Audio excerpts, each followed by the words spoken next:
Hello, my name is Marcus. I'm the compiler of a collection of therapy quotes entitled 1001 Windmills of the Mind, a collection of advanced self-help quotes taken from philosophical, psychothapy, of the psychoanalytic perspective, which long ago, as I understand, referred to by some, perhaps many, as philosophical medicine and narrative medicine. An update. I just completed a preview of 5 pages of quotes on the topic of immortality. The title for that section of quotes is Ideas of Immortality Above, Unconscious, Timelessness Below. The unconscious doesn't know time. When there's trauma there, we're kind of in there with this timelessness. And ideas of immortality come from this as above, so below.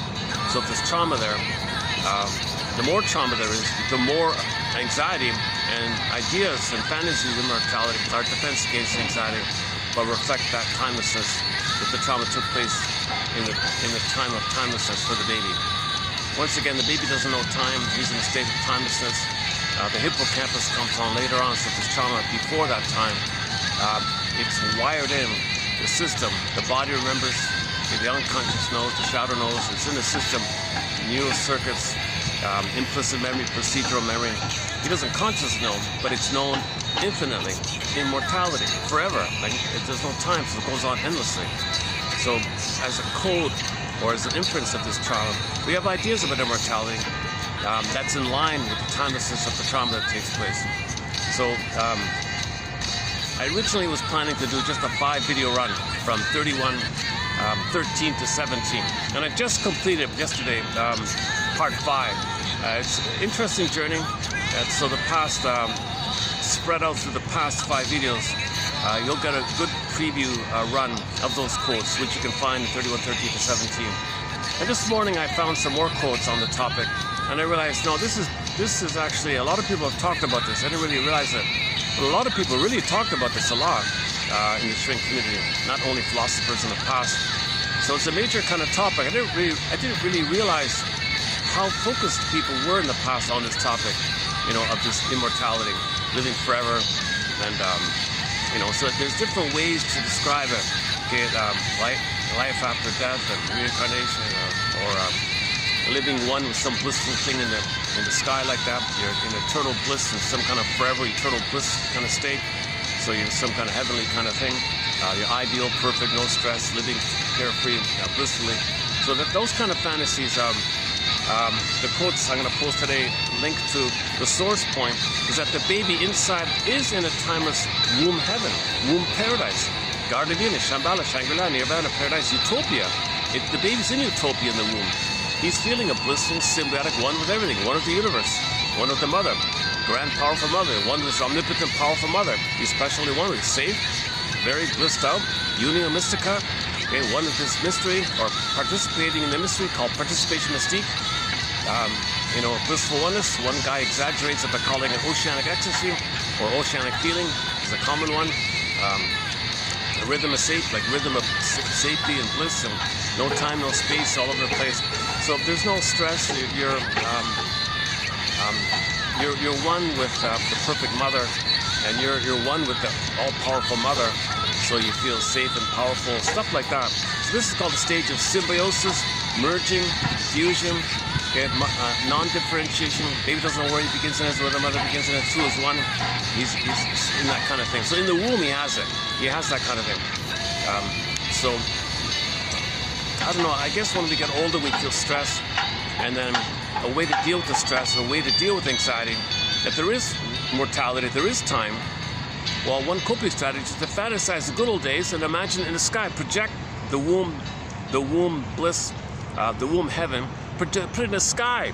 In the sky, some blissful thing called heaven like that. So you take the womb heaven, as above, so below. So fantasies of heaven in the sky, okay, is a reflection that the baby was in a womb heaven, a womb paradise, a uterus blissful world like that. So that's as above, so below kind of thing. So this, so what I'm getting at is we're going to extend this topic, and instead of it being a 5-video special run, it's now going to be a 10-video special run. So it's going to go from 3113 to 3132. So in this video here, I want to preview parts 6 and 7. And as just mentioned, parts 1 and 5 have been discussed already. So if you're interested in my discussion, rambling about it, maybe go to the shorts section. I posted several shorts from the past videos like that. So I'm looking forward to continuing with this topic. It's really, I don't know, I'm just,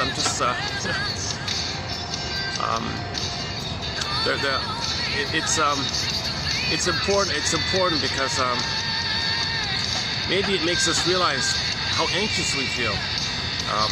So fantasies are, so there's a thing called defense mechanisms, psychic defenses, things we do in the mind, operations of the mind, maneuvers of the mind, mechanisms of the mind, things we do to somehow make, either they say repress the anxiety or trick your brain to send you serotonin or oxytocin so you feel the happy chemicals above the stressful chemicals, or disassociate or numb or anesthetize. We do things to make ourselves unaware of the pain. But these are called defense mechanisms. For example, if you felt mother didn't meet your needs and you felt, and out of that you believed wrongly, but you believed to get along with the mother, you're defective, no good, and all that. So you feel shame like that. You don't want to know this, so you project it. So one strategy to not feel the anxiety and the pain, venom, depression, existential anxiety, that mother didn't meet your needs, and you feel guilty and shame and all that. Well, you just say, in order to not feel it, to keep it repressed, when something's repressed, the way to keep it repressed is to project it. You project and say others are no good, as a reflection that you don't want to admit that you feel no good. So you keep it repressed. The more you repress, the more you project. By the way, sidebar here, in the healing journey, we identify projection as the means of bringing repressed material to consciousness. Laughlin calls it a mirror defense. You look in the mirror, see it's within. Or simply the word projection. You put it on the screen, you put it on the screen. The contents, the real, the metaphor, you got the projectionist, you're the projectionist, the projection machine, psychic projectionist machine, the real, the contents, it's your stuff. You're the projectionist, it's your stuff, you got the mechanism. How do you know? You don't know it. Only you know what's on the real by what's on the screen. So look at the projection screen and see that it came within. So a lot of ways talking about. And it's kind of painful. And even Aesop, 10,000 of years ago, had the basic metaphor that we have two bags. One, we carry two bags, one in the back, one in the front. One in the back means we can't see, it's repression, shadow, can't know it. Now generally you might often see the blind spots of other people, that's the bag in front. They don't see their own stuff. 10,000 years ago, the Nubian people used the simple image of the camel. The camel can see the hump on the camel in front of him, but he can't see his own hump, kind of idea. We've got a lot of great quotes on projection, a major thread in our collection. I've got 62 chapters on the go, and this one now on immortality, timelessness and immortality is the latest one here. So yeah, so I'm looking forward to continuing on this topic. How are we doing here? As usual, there'll be a few little interruptions. I'm in the park here. I'll see how it goes through today. I'm not really in a refreshed, upbeat mood here today, so I'm going to be making more speaking mistakes. Disclaimer once again, I'm not a shrink or a professional speaker or an actor, only a BA. I have not been analyzed. Played Joni Mitchell's song This Flight Tonight, made popular by Dan McCafferty. First chance I'd be on this flight and do an analysis. Look at my blind spot. So again, as mentioned last video, the blind spot means your shadow. Okay, behind you can't see it, dark, unknown. Metaphor, repression. So it's your stuff, but you don't know it. It's there. More trauma, more in the bag. More in the bag, more it weighs you down like an albatross, which you can't see. So we put so much in there in the beginning, and we spend the rest of our lives trying to get back, reclaim, re-own, re-synthesize, re-accept. We had it all. It was all potential. It was all budding. It was all emerging, and then trauma put it in there. And now you want to identify it so you can reclaim it, pick up on development, where you can feel real alive the way you were supposed to be when you're loved by your mother. But if the mother's impaired, if the mother has too much trauma on her end, and she wasn't able to go to any kind of developmental process to get to a sense of beingness, an ontological self, a sense of self, where she can live in the present and feel and be present with the child. If she's in too much pain of her past, Okay, imagine a silent screen painting in the amygdala. She's screaming, she's in pain, doesn't know it's repressed. So the mother's agenda is to hope for a better past, undo the past, correct the past, mourn the loss, process the past so she can live in the present. So she's stuck in the past, living in the past. The present is just seen as the past, emotionally speaking. Okay, so when there's pain, we repeat. So the mother has a lot of trauma, she has dopamine, kicks up. An excessive amount of dopamine means chase for a similar mother, hoping you can be mother, to get mother in your fantasy and then resume develop. Doesn't make sense, but the mandate is to reach for mother. All life forces object seeking. The baby must reach for mother. So if mother's in pain, she's going to reach for mother using symbols, including the child. The famous poet Anne Sexton said, "I made you to find me, baby. My mother wasn't there. I'm going to make you be a mother for me." Childhood gratification. The child can't do that. I made you to find me. She's so blind. She's in pain. She's so blind to the child's need because she's in too much pain and she's only focused on her need to get a better outcome from the past. So she hopes the child can magically be the mother that she never had.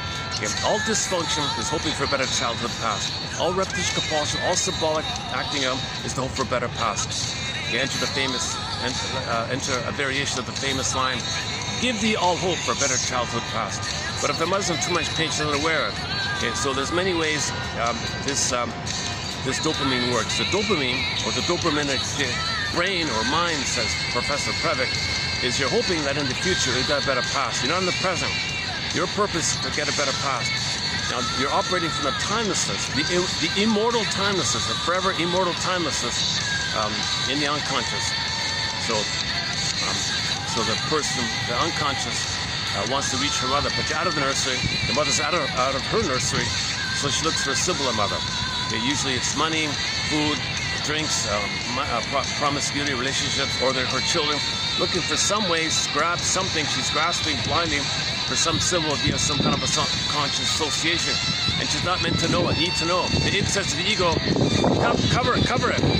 Make the woman say some cute little thing to herself. Nothing wrong, what's the problem? Don't be too sensitive, and just cover it, because unconsciously, the unconscious hopes that the cookie is mother in the past, or her child can be mother in the past. But it says the ego, don't let the person know, don't interrupt this, because she's in pain, she's hoping to get out of the pain. It makes common sense that the baby's in pain, it's got to reach for mother to get out of the pain. But if you're out of the nursery, how do you reach for mother when you're in unconscious pain? Remember the silent screen paintings in there. Oops, one second.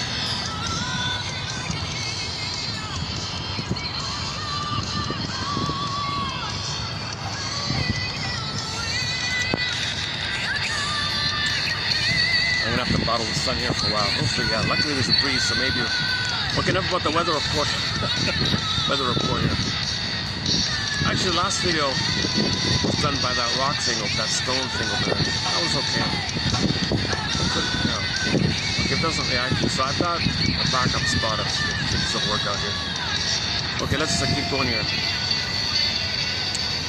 Okay, so we're currently talking about a mother with emotional dyslexia, emotional warping, emotional impairment. She's immature, she's too much pain, she's got trauma, and when anybody has a frozen trauma, okay, the silent screen, okay, it's an immortal fantasy, hope, relentless hope, fantasy, immoral. Something's got to correct this. He's got to get mother. We'll look for symbols, and then that would be, and if you're getting late in life, you look for the utopia, which would be the oneness, it would fulfill the oneness. Because the babies need oneness. The mother needed oneness with her mother, that's the utopia. Babies need an extended utopia. Babies have it in the womb utopia. Babies have it in the beginning, but they need it to continue in the social, interpersonal womb utopia. Babies need a social, interpersonal, extended womb utopia for the first 4 to 5 months. And the mother didn't get it. Okay, she's in pain. Okay, that means her feeling self frozen, suspended. Okay, the feeling real alive quality gets stunned or suspended, symbolized in fairy tales, like Solvik flying in the distance in the Peer Gynt story, or Echo and then turns to a statue, or Rapunzel's locked in a tower, Snow White in a coma, or the princess representing the feeling self, the embodiment, the soul, the feminine, the feeling self, the princess. They morphs into a bird and flies away, morphs into a fox and runs away, morphs into take your pick, could be any animal really. In the unconscious mentation, things that flip-flop and morph and shape-shift and twist. It's all magical, topsy-turvy. Yesterday we played that song, Magical, Magic, what's it called again? Magic something. Magic World, I forgot, Oh boy. We played a song about this singer from, is he from Nigeria? I think from Nigeria. He just intuitively said, he intuitively described the primary mentation. This morphed into that became a bird, that turned into that morphed into that. That's what happens in the primary mentation. In the dream world, Alice in Wonderland, things can flip-flop and morph and shape-shift and up is down, left is right. No time, condensation, displacement, civilization. That can represent that.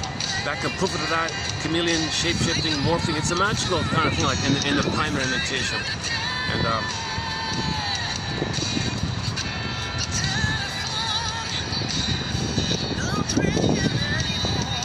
yeah, I'm feeling a little fatigued here today. I'm gonna have to take I'll be taking more little breaks here. Looks like by the looks of it.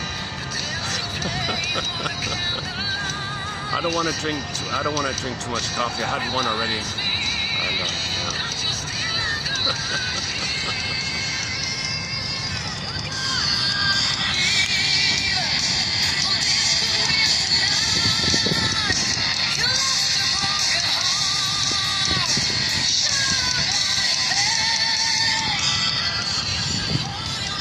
Luckily, we got a great song in the background with the musical breaks. So we're talking about a mother who's not emotionally available for the child, and she's too busy in survival mode, because the feeling mode, the feeling stuff got frozen. So the feeling to love and I love you baby is an eye. She's got no eye, like a primary, authentic eye to love. The mother needs to have her consolidated, embodied eye to be able to love the baby. If she doesn't have that, she's in pain because she lost that. So she's in survival mode, because in the theater of her mind, her rage poofed into a monster, and she's fighting with her own rage, and she's the survival like that, and it overlays this onto the world and thinks the world's a jungle. And baby comes on the scene. I can't see you, baby. I'm in survival mode. I can't live in love mode. I can't take care of you mode. Only my needs. I'm in survival. I got survival anxiety here. I can't relax and see you and meet your needs. That means I gotta drop right down. I gotta be hyper vigilant, 24/7 hyper vigilant. I can't listen to you. I gotta only focus on myself. So the mother might have narcissism, in other words. So if the mother has narcissism, okay, she's not going to see the child's baby. So in any kind of state of personality mode, okay, their dopamine is to search for narcissistic supply that's missing maternal supply, including the child. She might turn to the child as a source of narcissistic supply, as symbolic, because she can get the real maternal supply on her end. Okay, so the mother is hoping for a better past. Okay, so she searches symbolically for mother. It's not going to work. Does it again and again. Now, if the mother's really traumatized, she makes the Faustian deal. It crosses over and now imitates the mother onto herself. So she's in a lot of pain where she becomes the mother. That's another coping strategy called the Faustian deal, the Faustian bargain, the Faustian pact, identification aggressor. It leads to this Talionic issue where if the mother becomes the mother, okay, the deal is she got to shame herself. This mother shames her, she becomes her, she shames herself because she's her. So that's too much pain to this. So she might have a baby for the deliberate unconscious agenda. Baby, I need someone to shame. I need you to play me in the theater of my mind while I play my mother in the theater of the mind, and I repeat what happened to me. So you play me crying for love. I pray the mother said no to me. Okay, so you're mean, I'm the mother. So you have needs, I say no to you because you're mean, I'm the mother. Okay, part B is due to the fusion and the topsy-turvy magical in the mind. Okay, now poof, you're my mother. I play myself, and the anger I do feel with my mother to my mother, I directed and displaced it onto you. So baby, I need to shame you and then hate you. Oh my God, mother, what the hell are you doing here? Baby's freaking out here. Baby's in peril. Baby's screaming. Mother, stop this. I'm in SOS mode. Stop it. I can't listen to the SOS mode. I'm in SOS mode. Mother, I'm your baby. You're the mother. No, you're my mother. I can't be your mother. You're my symbolic mother. I can't do it. Tough luck. Them's the breaks, baby. What do you mean, them's? Come on, grow up. You're an adult. I'm a baby, and babies need their mother's love. No, I'm the baby, and you're the adult. What? So again, in the primary orientation, there's no normal logic. It's schizophrenic stuff. It's psychotic, wild stuff like that. So the mother might actually expect the baby to fulfill the role that the mother didn't do. So she's going to brainwash the kid, use her adult power to brainwash the kid, to condition the kid, Pavlovian condition, and frighten the kid, and make everything conditional. All you want needs, I reject you. Baby's terrified. Okay, I give up myself. I give up myself. Well, good, I reward you. So if you're there for me, do what I say, attend to me, see me, don't let me feel important. You make me the star, make me center. I reward you. You try to have initiative, I punish you. She can easily exploit her power to condition the child to function in a manner that the mother should have done originally. Be there for them, be there, see her, respond to her, so that she asks the child to fulfill that role. So baby's really abused by this. It's a real psychological abuse like that.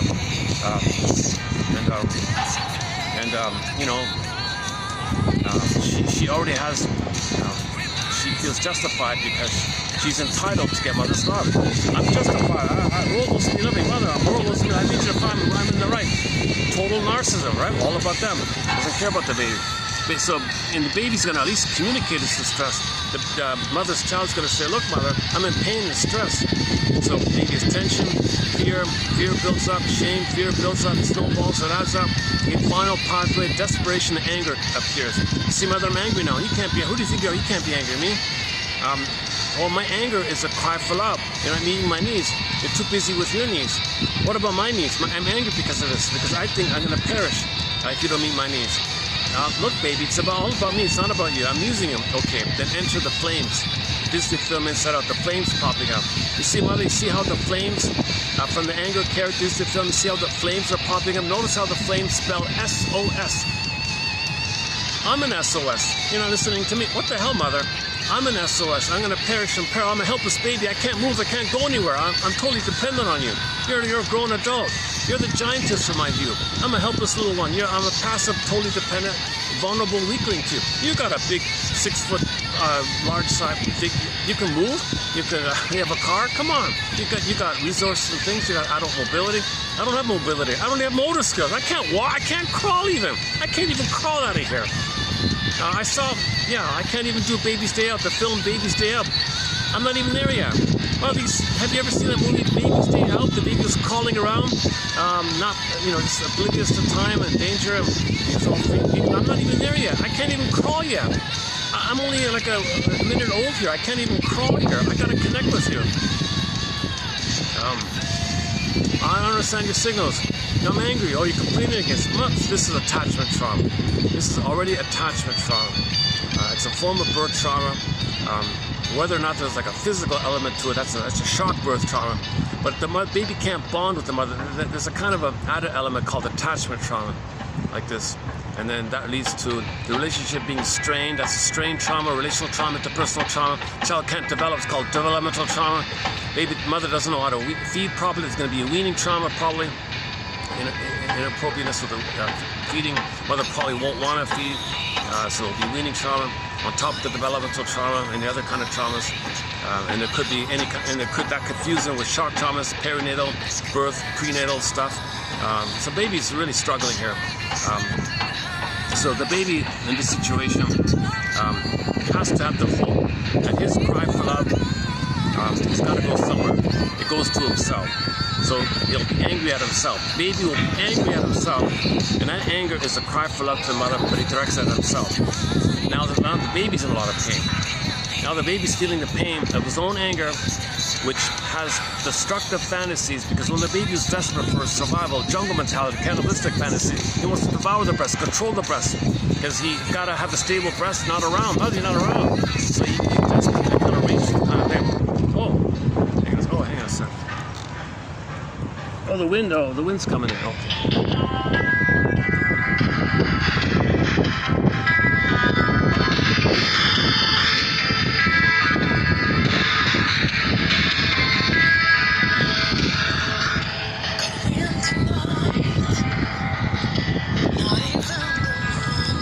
Is that okay like that?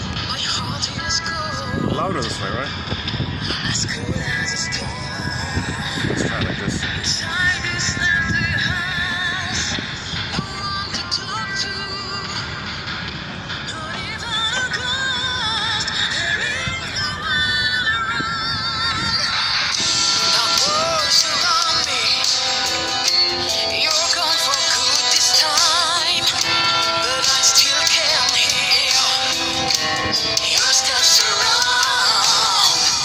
I try so hard to forget your presence.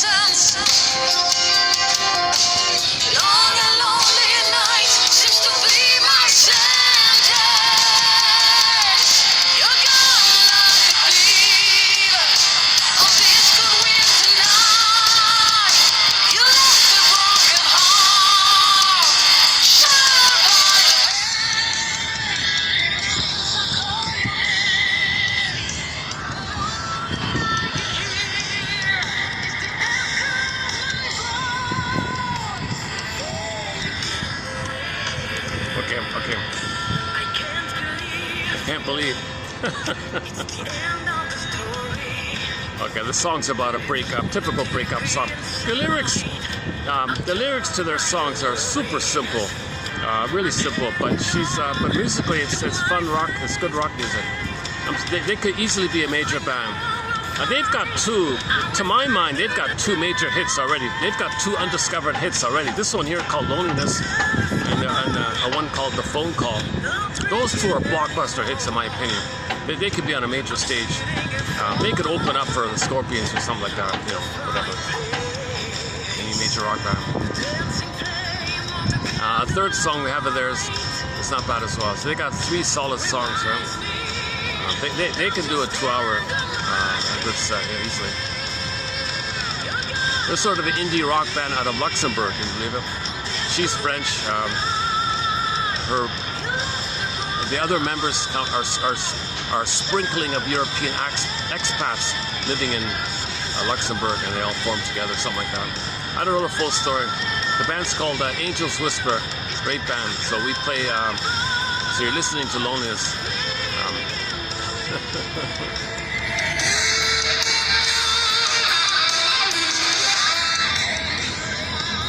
But she's sort of the star of it, the singer.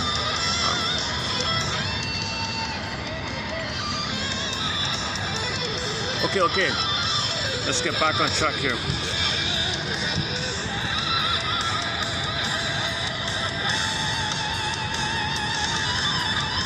Maybe I'll just turn off the music. Yeah. Let's turn off the music for a bit.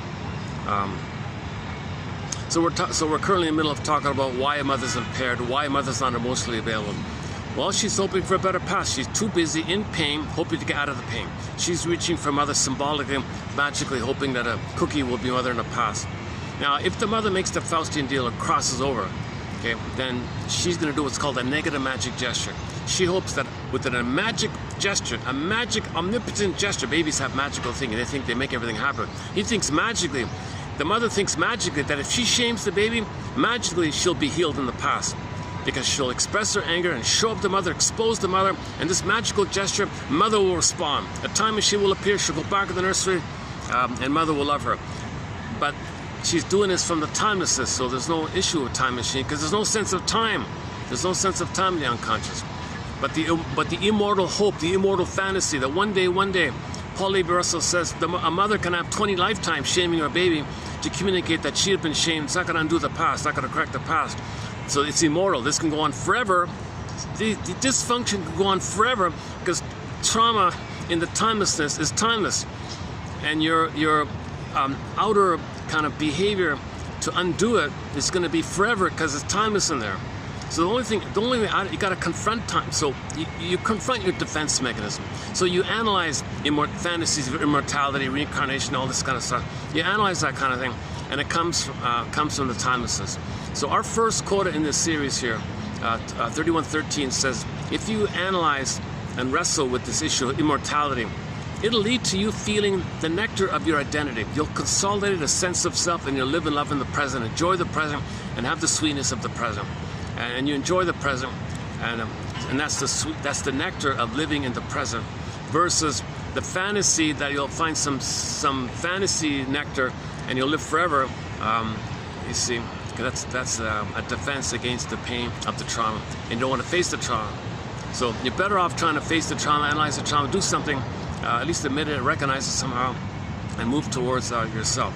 That's what the Odyssey means. You want to find home. In the Odyssey, those female voices, Calypso and Circe and all those ones, they said, no, don't bother. Just stay on Calypso Island, and you'll live forever. Circe, stay with me. You'll be here forever.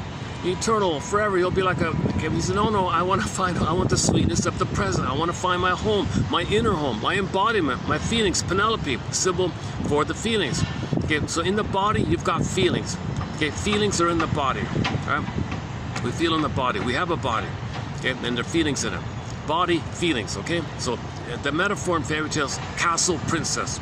Just as there's a princess in the castle in a fairy tale, that's a reflection of the inner psychology that we have a body and we feel in the body. Okay, so when you feel in the body, we're embodied, we're in soul, everything's so good, we're healthy, we're more whole and complete, we enjoy the present, the nectar, the golden ball, needed feelings, a wide range of feelings, aliveness of feelings, radiance, warm radiance, the serene, inexhaustible fullness of being. Okay, you know what's unique about you, which you express. That's the pleasant blue jay feeling where you have meaning and delight when you express what's unique about you. You have ethics, morality, because so gratitude is sort of a constant feeling, warm feeling of gratitude. You know, we're all learning to make mistakes. Okay, you have the ethics and the clarity to articulate the things you did that you feel badly about this. Either I feel badly about this, and you share the detail to the other person for clarity, and there's no tricks because you want to repair. That's a natural, ethical, moral thing to do. If there's a mistake, you want to repair, so you share all that, you feel badly about it, another person feels that, so you can repair like that. So you can apologize, empathy's there. In intimacy, the heart's in the body, the warmness and the aliveness in the body, so you can be there with the person to person relating. There's the mutuality, there's what's called Freude, pleasure and happiness in each other's happiness. There's a kind of warm, kind of two people thing there. See, when children play with their friends, they're a little more happier like that, assuming it's a healthy kid. But if the kid's in his bedroom playing with the dolls, he's kind of lonelier in his fantasy, right? So you want that mutuality kind of. And there are many other characteristics or qualities or traits of the real self, part of the self, the embodiment, the ensoulment, okay, like that. So the first quote, once again, 31:13 was, wrestle with your fantasy. That's a defense mechanism. When you face a defense mechanism, it's going to bring up feelings. That's what you want. You want to bring up the feelings.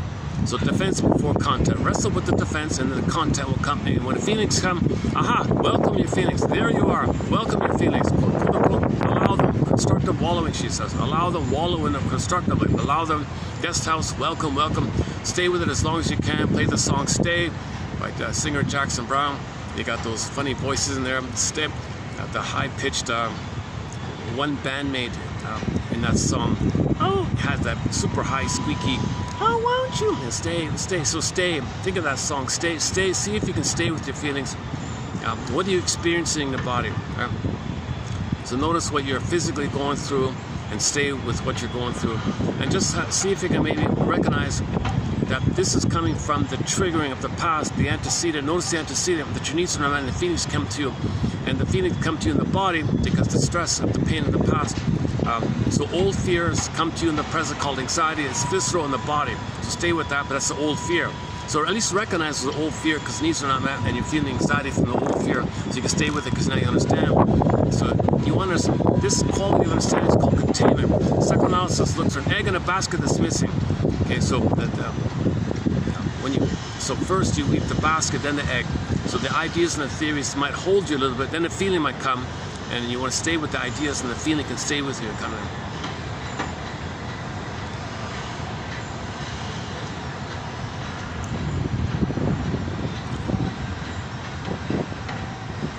Where are we? We were talking about the Faustian deal, right? Okay, so the mother might symbolically trigger the child to mother her. It's not going to work. Yeah, the mother might shame the baby in an attempt to remember that she had been shamed. Negative magic gesture, hoping to receive her mother's love in the past. Doesn't work. The mother will have other types of what are called oral fixations: smoking, drinking, gambling, promiscuity. It's not going to work. Okay, her attitudes will be jungle mentality, entitled mentality, my greed or your greed mentality, either or mentality. She'll have a lot of either or thinking, everything or nothing thinking, my greed or your greed thinking. If she dates a fellow, if the man doesn't give her everything, click, he gives me nothing. Because the baby, it is heaven or hell for the baby. From the baby's perception, if mother's there, heaven, bliss, okay, click. She's not around, hell. There's no ambivalence, no middle ground for the poor baby. He can't understand confusion that the mother's satisfying and then rejecting. What the hell, my mother who loves me? And suddenly she's not there, and I feel I have no sense of time. I don't remember the 5 minutes ago. She'll be there. I just got to wait a couple of minutes. There's no time. So if there's no mother, he's goner. He's hell. Shame is a metaphor. Okay, shame, the emotion of shame is metaphorized as a burning, biting feeling, picturized as the hell scene. Now the baby's in hell. So it's either heaven or hell for the baby. Babies can only understand that. Babies only organize their experience in heaven or hell. That's either or thinking. So the mother might be either or thinking, as well. So the mother's either or thinking. A lot of things entitled, thinks only about survival. can't trust, no basic trust. This kind of negative attitudes, only got to survive. So the mother's in that kind of state.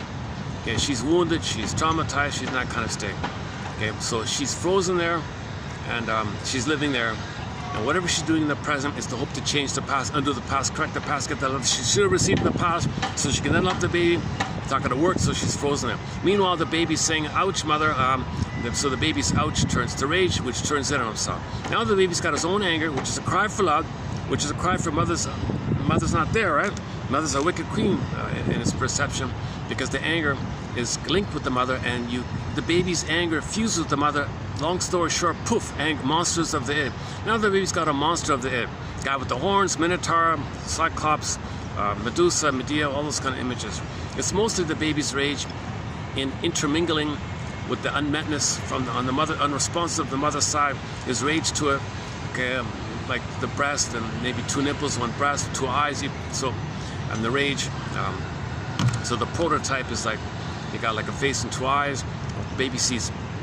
Baby might recognize 2 nipples, but maybe there's only 1 breast in the beginning. And you put all these little elements, you fuse it together and make it a rage, because babies are remember babies project, remember projection. Baby can't know he's in rage, mother's in rage.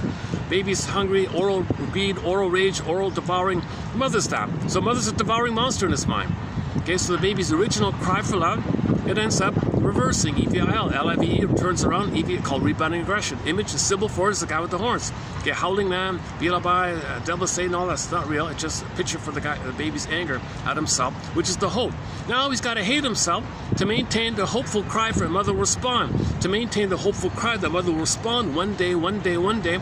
The continuous one day is equated as equals him hating himself. Hating himself, each moment of hating himself is one day self-hate, one day self. He's in this kind of painful mode. He's attacking himself.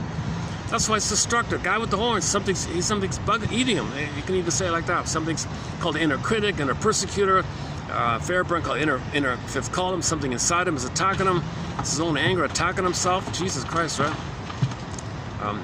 There's different, so many folklore literature has a lot of images for this thing. So this thing is a condensation, dream world condensation of the baby's rage. Okay, oral phase, oral rage, oral greed. Destructive, so it's cannibalistic sort of thing.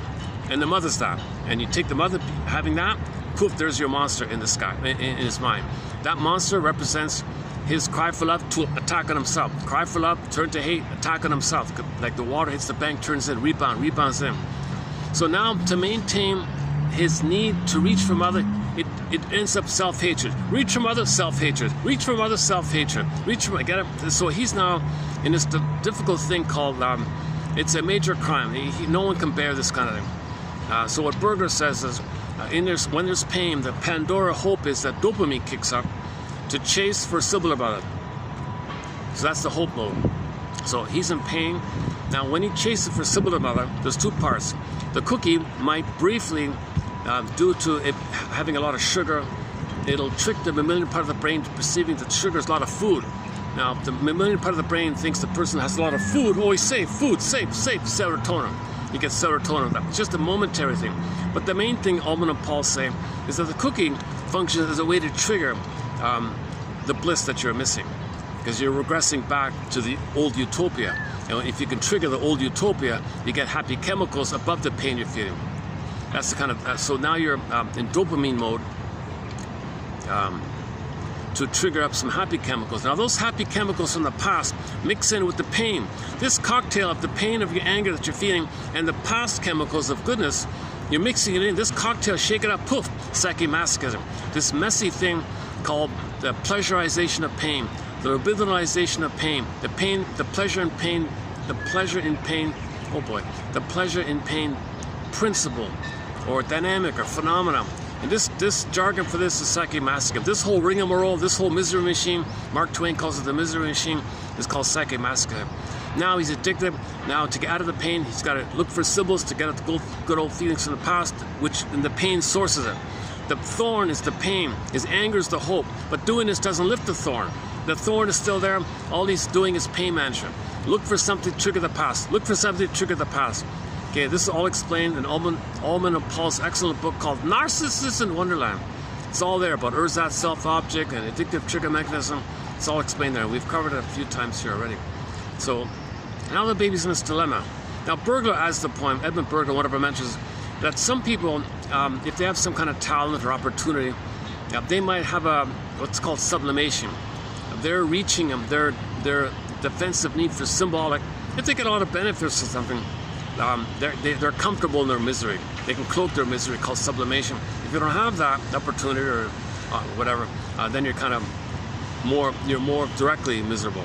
You're more directly dysfunctional and miserable versus the happy miserable or the unhappy miserable. But the thorn is still there, kind of. Somebody said, was it Janov? Janov said, ironically, if you're trying to heal, you might consider it a lucky break to not have this allurement to use some talent you have as a defensible, because you never left the thorn like that. So you're just you're living. You think you're happy, but you just successfully numbed your pain. It's an addiction, like the person's like an addict or something. Internally. Janov says if the chemistry in the brain wears out, then they run to the vending machine or buy or whatever, something like that. Usually it's emotional eating, smoking, drinking, kind of thing. Those kind of things are called oral fixations, but they're the hope for mother. They're the hope for the womb utopia. If you can trigger the memory of the womb utopia, you blip up the happy chemicals. And it's an internal pharmacy thing, it's an internal chemistry thing that blips up over the pain, blips up over the pain, blips up over the pain. So you chase blip up, chase blip up, chase blip up. This kind of activity doesn't undo the thorn. You only lift the thorn if you enter into the labyrinth with a lantern. Emily Dickinson, a lantern with a thread. Theseus has a thread in the labyrinth. Okay, sort of discrimination. Okay, the reflecting thing. Perseus has the reflecting quality. You got to reflect and discern, have a thread, have a guide, have a vision. And you go into the labyrinth. And when you go into the uncon, open the door, twilight zone, another dimension, primary mentation. You got to face self-confrontation, self-scrutiny, self-examination, self-audit. At midlife, you do this kind of, you got to look for the traumatic script. We have a traumatic script in the mind. We got to have a lantern to see it so we can unpick it and use the threads of the traumatic script and use those threads to weave a new, healthier script. But you got to have a lantern to see it. You can't unpick it if you don't see it. So you go into open the door, another dimension, twilight zone. Okay, play the music, twilight zone. Okay, beyond sight and sound, limited only by your imagination. Rod Serling, twilight zone. Next stop, twilight zone. So now you're going to look inwards. Okay, metaphor means you're going to look inward like that. Now we enter the twilight zone episode called Shatter Day, where just a ballpark framing.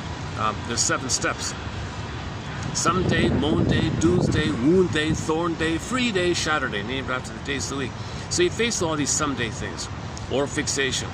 How the issue with money is turned to money.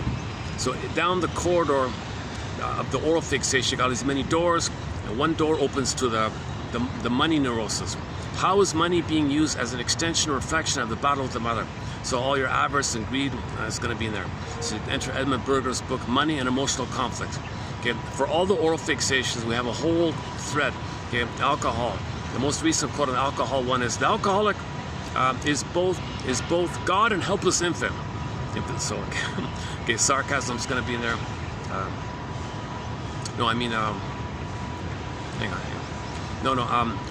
God and helpless infant. So in the alcohol, when you trigger the womb, you're a god in the womb. Babies are gods in the womb. You want to trigger. So the alcohol can help you trigger the womb bliss where you're king and a god. Yeah. Because the alcohol is symbolic. It's symbolic, stimulating fluid. It's symbolic. So it's mother, symbolic mother. You unconsciously think it's mother, so you trigger the time when you did that mother when you were king and a god in the womb. So you're a god, but you're a helpless baby. You're a helpless infant, and you think you're a god. So the alcoholic is both God and helpless infant. Same with the other things. Same with the cigarette eating, emotional eating, comfort foods, and so on. So there's a whole alcohol top. Okay, the smoking one's a major. Wow, there's a lot of quotes in the smoking one. Not just the nipples is a substitute for the missing, the cigarette stub or whatever is a substitute for the missing nipple. That's just one angle to it. But you can trigger the missing nipple. Some people very well. The cigarette triggers the thumb sucking and the pacifier, and the thumb sucking because those are there, because the nipple wasn't there. So you're regressing back like that. So you're triggering the time, you're triggering something that triggered when you should have had the missing nipple. So you're trying to figure it out somehow. So you fantasy upon fantasy, but a lot of pain. So the chemical in the tar numbs the pain. They tranquilize the pain. You hope and tranquilize. So you're doing a double kind of thing. So you're hurting yourself just to get out of pain. See, it's kind of sad like that. Right?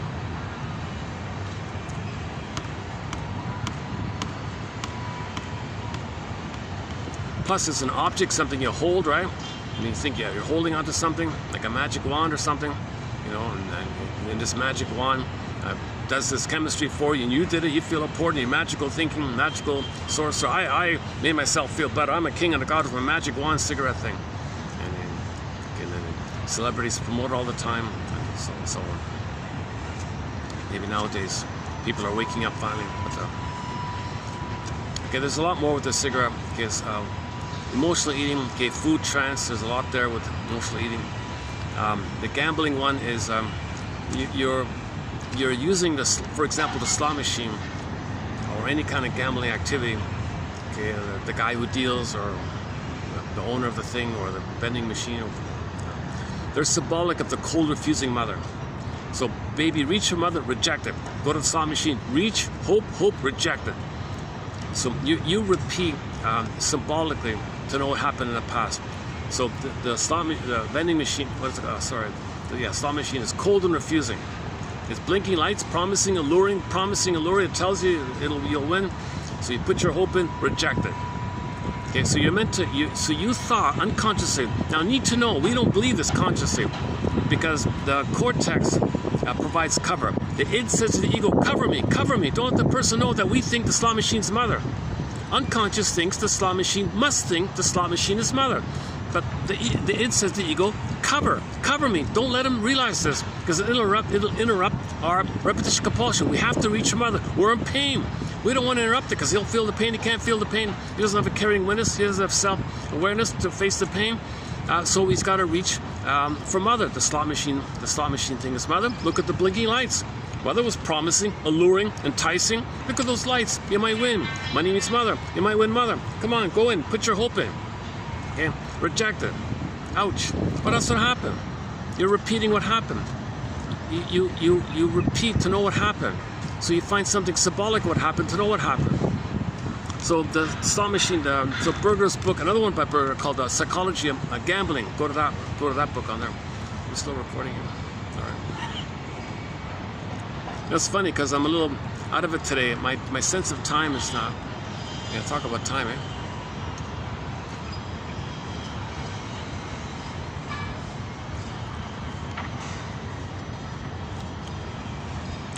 I think yesterday I was more refreshed. You know, yesterday's funny. I was very refreshed. After 3 hours, I was just getting started. And I had a lot of interruptions. I was just starting. I ran out of battery. Today I'm not refreshed, and I feel like I just want to stop. Right? Part of me just wants to stop, but I want to get part 6 out. Maybe we'll do part 6 and 7 as well, and preview more. Okay, so the gambling's a topic. Then the whole area of feeling important, the infantile megalomania, the dopamine part. The dopamine's chase future for a better past. So you hope that winning money will get mother's love in the past. Cookie will be mother's love in the past. The fluid will be mother's sweetness in the past. Comforting fluid, soothing fluid in the past. You hope these kind of things. Okay, money, material, things you buy, shopping, things you buy could be mother in the past. So it's not going to work. So you're doing this because you have a hope. You have a someday hope, someday hope that one of these things will magically, because I'm the magical thing, it'll be mother. You'll get mother's love, you'll have the connection, you'll have the bond, and you go through the developmental process where you can feel, live, and love, and have the nectar, the sweetness living in the present. And you understand time, you're okay with time, you value time, you enjoy life. You actually have more life when you know time. You know how to live knowing that you're going to die. You know how to live. The proverb says, how do you live? How does one live when they know they're going to die? Well, you know now, because you have to go the nectar, the sweet nectar, the juice of the aliveness and the radiance and the warmth of being, feeling real and alive in the present. So you're just really enjoying the present and sharing your what's unique about you in relationships and curiosity and so on. It's mainly about expressing what's unique about you, because everyone's better off when someone is their real self. Everyone is inspired when they're being themselves. It's never at somebody's expense. It's in the present. It's an expression of who you are. It's like a flower kind of thing.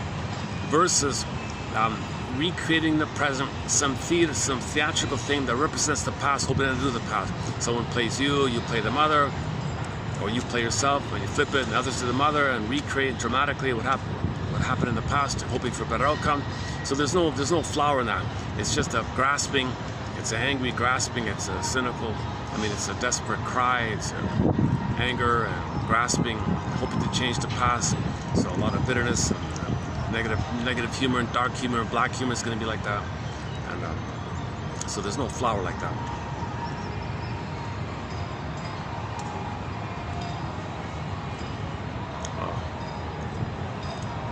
Oh, the couple in front of me are having an argument.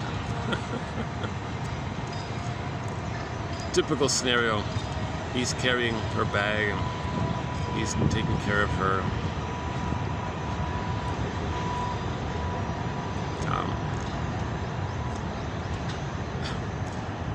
Yeah, she's being a little passive aggressive.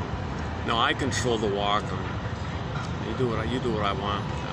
So the woman, a lot of women want the symbiosis. They use the man as symbolic mother. Some women find a man who psychologically reminds the woman of her mother. And this time, now she's going to control her mother, using the man to stand up for the mother. Not loving the fellow, not seeing the fellow for who he is. She just wants to control her mother in the past. In the theater of the mind, he plays the mother, who's difficult. Find someone like her now. Now she uses all of her adult power, passive-aggressive power, seductionist power, all the tricks she has to control the guy. Now it's easier for her to control the guy, who's her mother, because the guy is imprinted on the breast. The boys are imprinted on the breast. The mother, imprinted, like frozen, unmet needs, frozen, stunned, right? So, okay, when they grow up, all women are the same gender as his mother. So all women are like a mother. So all a woman has to do is show a little seduction or promise, and he's spellbound. Mother. So the guy thinks, oh, you're my mother. But she's thinking, you're my mother. So the guy wants her to love her, and the woman says, no, I want to control you, so you take care of me. I'm angry at what you did to me, so I'm going to control you, so I'm going to compel you to meet my needs. It's not going to work. And he has the more childlike version that you're my mother, can just please love me. The woman says, you're my mother, I hate you, and you change your ways, damn it. I'm in pain what you did to me. I want to wrestle, I want to master that, I want to win over you. So she wants to control the guy, and he's going along with it because he's hoping the fantasy that if he's compliant and a good boy or whatever, that maybe the wife mother will love him. But let's not get into that topic here today.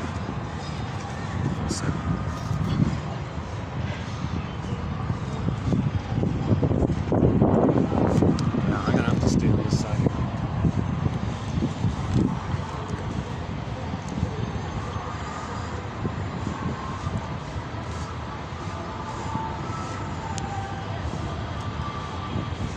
Okay, where are we here?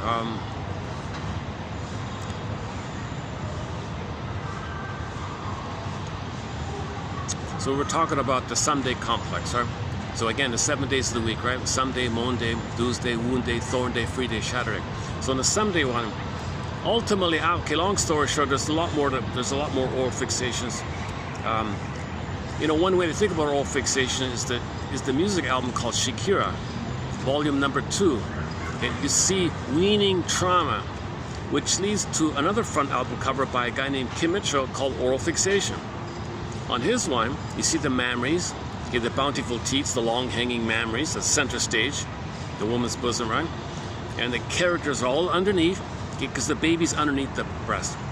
The characters didn't get nursed, that's why the mammaries are center stage. So they look for symbols of it. So one was sucking her thumb, biting her nails, one was drinking, one was eating, forgot the other ones. And they all were addicted because they all had the shakes. They were going through withdrawal symptoms. They were showing the paleness and the shaking because they were addicted to it, and they never got the breast. The breast was center stage, it was missing, so they looked for symbols of it. And they were dependent. If they don't get it, they're shaking.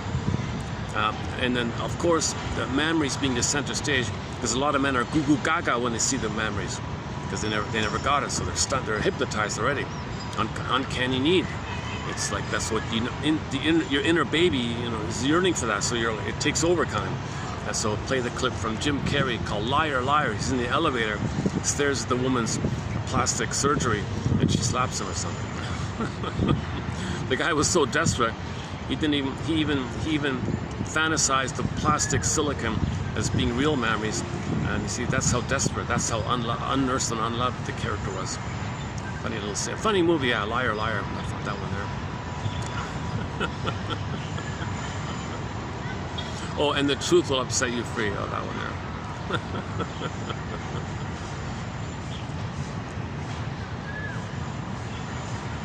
Okay, finally, when you give up all hope for a better child. Oh, another thing about the hope idea is the negative magic gesture. In the Faustian deal, you have the hope that when others play you and you shame them the way you were shamed, you hope that magically you'll change the path. That's a key one there. Negative magic gesture. Symbolic acting out. Okay, oral fixations. Give thee all hope for a better childhood. But when you really couldn't stop this immortal, timeless hope, Martha Starr calls it a relentless hope. You're relentless about it. You're stubborn about it. I got it. No, one day a cookie will be a mother's love in the past. Your unconscious doesn't know time. Your cortex is co-opted to provide cover. You're not thinking clearly because the pain, with too much pain, you can't think clearly, right? You make excuses called rationalization, justification, flim-flammery, duplicity, cute little things, a lot of ready-handy cliches and slogans you can tell yourself. No, one day, if I buy the right cookie, if I find exactly the right cookie, maybe I'll get mother's love in the past. That's what the unconscious is doing. Unreasonable, crazy stuff, and we don't know it. So something's driving us. Puppet master. It's powerful in there. Our life force is in there. The circuits in there. Our energy, life force is in those circuits, and it just follows those circuits. So kind of like that's the puppet master idea. It's powerful like that. Who has more power? The braggadocio doorman, whom you see at a building, or the owner of the building, whom you don't see, who's on a yacht somewhere. Kind of like that. So we think we're kind of like the braggadocio. We think maybe we're so important, like the braggadocio doorman. We're a little bit like that. But really, the invisible owner of the building on a yacht, somewhere, wherever, is the owner. We don't even see him. You can't see. He's got more power. He can fire a doorman easily, but the doorman can't fire his boss, whom he can't see. Who's got more power? So we're kind of operating like icebergs. Same with the iceberg metaphor. All the ice under the water is kind of driving him. Organ grinder controls the monkey. The puppet master, same thing with the puppet master, the ventriloquist idea.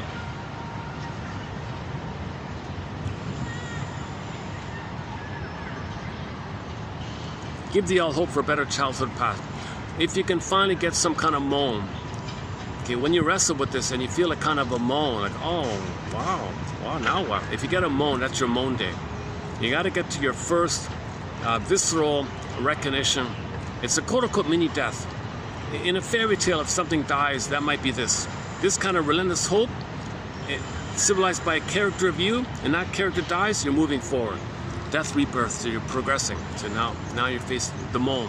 So fairy tales, sometimes in fairy tale, if there's like a death of a character, that's just the death of an idea, death of a relentless hope, narcissistic pattern, symbolic pursuits, something, false belief, personified by character. So something so it feels like a little ouch, moan, like a little death inside, in the psychic world, in the imagination world.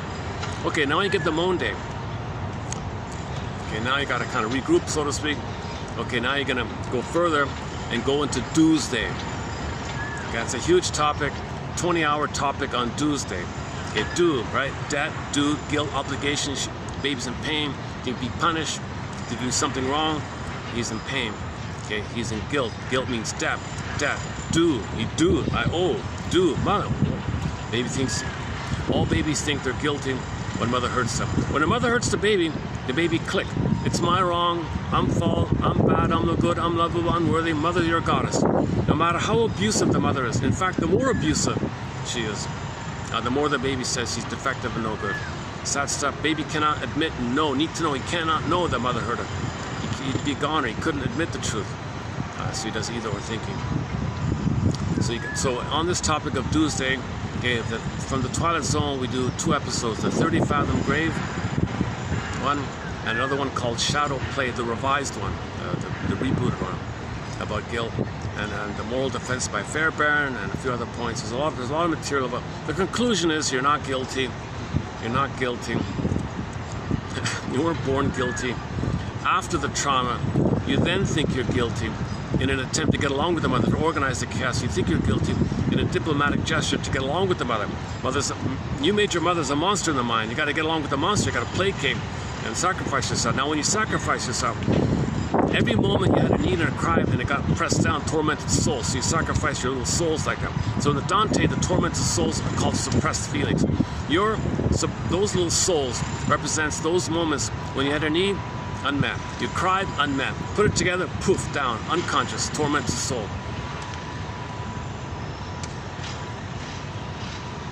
And it's hell, it's a shame. So the shame is the backdrop, the burning, biting feeling of hell, it's called shame. So the imagery of hell, the fiery and all that, that's shame. So a metaphor for shame. So you feel shame, because shame is the emotion related to your identity. Whether it doesn't meet your needs, you feel your identity. It's about your identity, so you feel shame. Shame is linked to your identity. And then you can't save the mother, you feel guilty. So shame and guilt are kind of linked. We got a topic on the differences between shame and guilt. Shame is way more deeper. It's more about envy. It's a way more identity kind of. Guilt a little more manageable like that. So we talk about the difference shame and guilt about a month ago. Okay. Anyways, if you can get out of the labyrinth of the guilt complex, to borrow a phrase from the film Spellbound. Okay, now you keep on rowing. You keep on rowing the boat. Okay. So sometimes it's in the forest or in the ocean. Odyssey on the boat. Okay, Broccoli Boat. Inside Out 2 film, Broccoli Boat. Stream of consciousness called free association. You continue with your free association, dream interpretation. Okay, what does this remind me of? What does this suggest to me? Go on. What comes up? Notice defense before content. Notice how if you change the topic because the feeling was there, notice that you changed the topic, notice the feeling, defense before contact. So just when you wake up in the morning, you get a dream, that's a letter from your soul to you. Don't you want to read it? And you take what you remember and just free associate on what you remember. Okay, what does this remind me of? What does this suggest to me? Okay, remember that dreams, the things you remember when you wake up, like a dream snippet, okay, it came from the unconscious mentation. Now remember, Now it brings up a theme in your life, it brings up a pattern in your life, it brings up what you're trying to feel.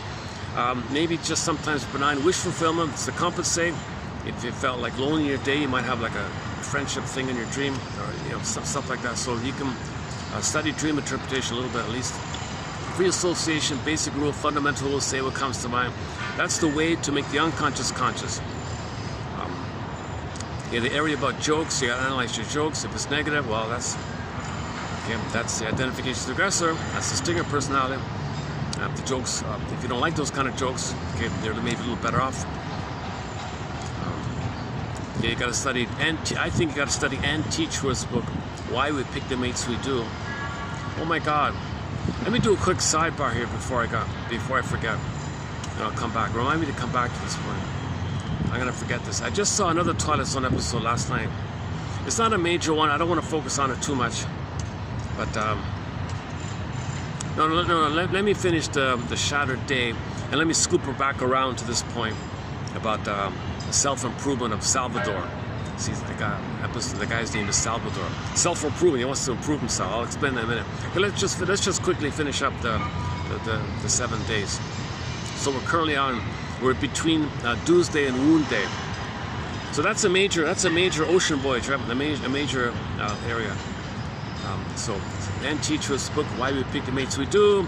Okay, maybe Eric Byrne, TAC. Okay, you gotta resolve either or thinking. Get it to both and. You cannot heal with either or thinking, jungle thinking. You gotta find both and thinking. Okay, it's not either or, it's both and. Mother's not a goddess or demon that you have in your mind. No, mother's a human with both sides. You gotta get to that place of understanding that you use pair. Would've, could've. Okay, play Bruce Springsteen's song Independence Day, sung in Toronto. And listen to the introduction he gives to that song. See your parents as people with hopes and dreams that pan out. Things are mixed like that. See your parents as people, wounded people, still some benefits, but in reality they hurt you, but they still tried. So you gotta have some kind of ambivalence to reality that your parents are people. Quote, the more I learned of my mother's story, the more of a person she became to me, says the indigenous elder Rosanna Deerchild, in an interview I heard once. That's a good line, I thought. This is, okay, so from either or, you got to get to both and. Okay, on that point, the three faces of Eve film, okay, it's not Eve white, Eve black, either or. Okay, you got to find, she was Jane. Jane is the both and. Okay, Route 66, the third side of the coin. The classic TV show, Route 66. One of the main lines in there, maybe the most important line of the whole thing is, search for the third side of the coin. The third side of the coin welds the other two sides, holds the other two sides. It's a coin, it's round, continuous. You got to find the third side, something that it holds, that accepts, and includes both sides. It's the third side that counts. The third side's the healer. You can only go forward with the third side. You cannot heal with either or. Splitting precludes mourning. Splitting either or thinking calls. It's not. That's why Baba Yaga appears to test you.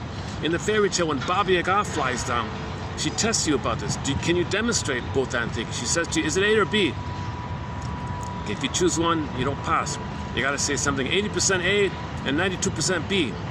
Okay, a live one, she says. All right, well, I'll let you go to the next step. For more on that point, Robert Bly and Marion Woodman on that.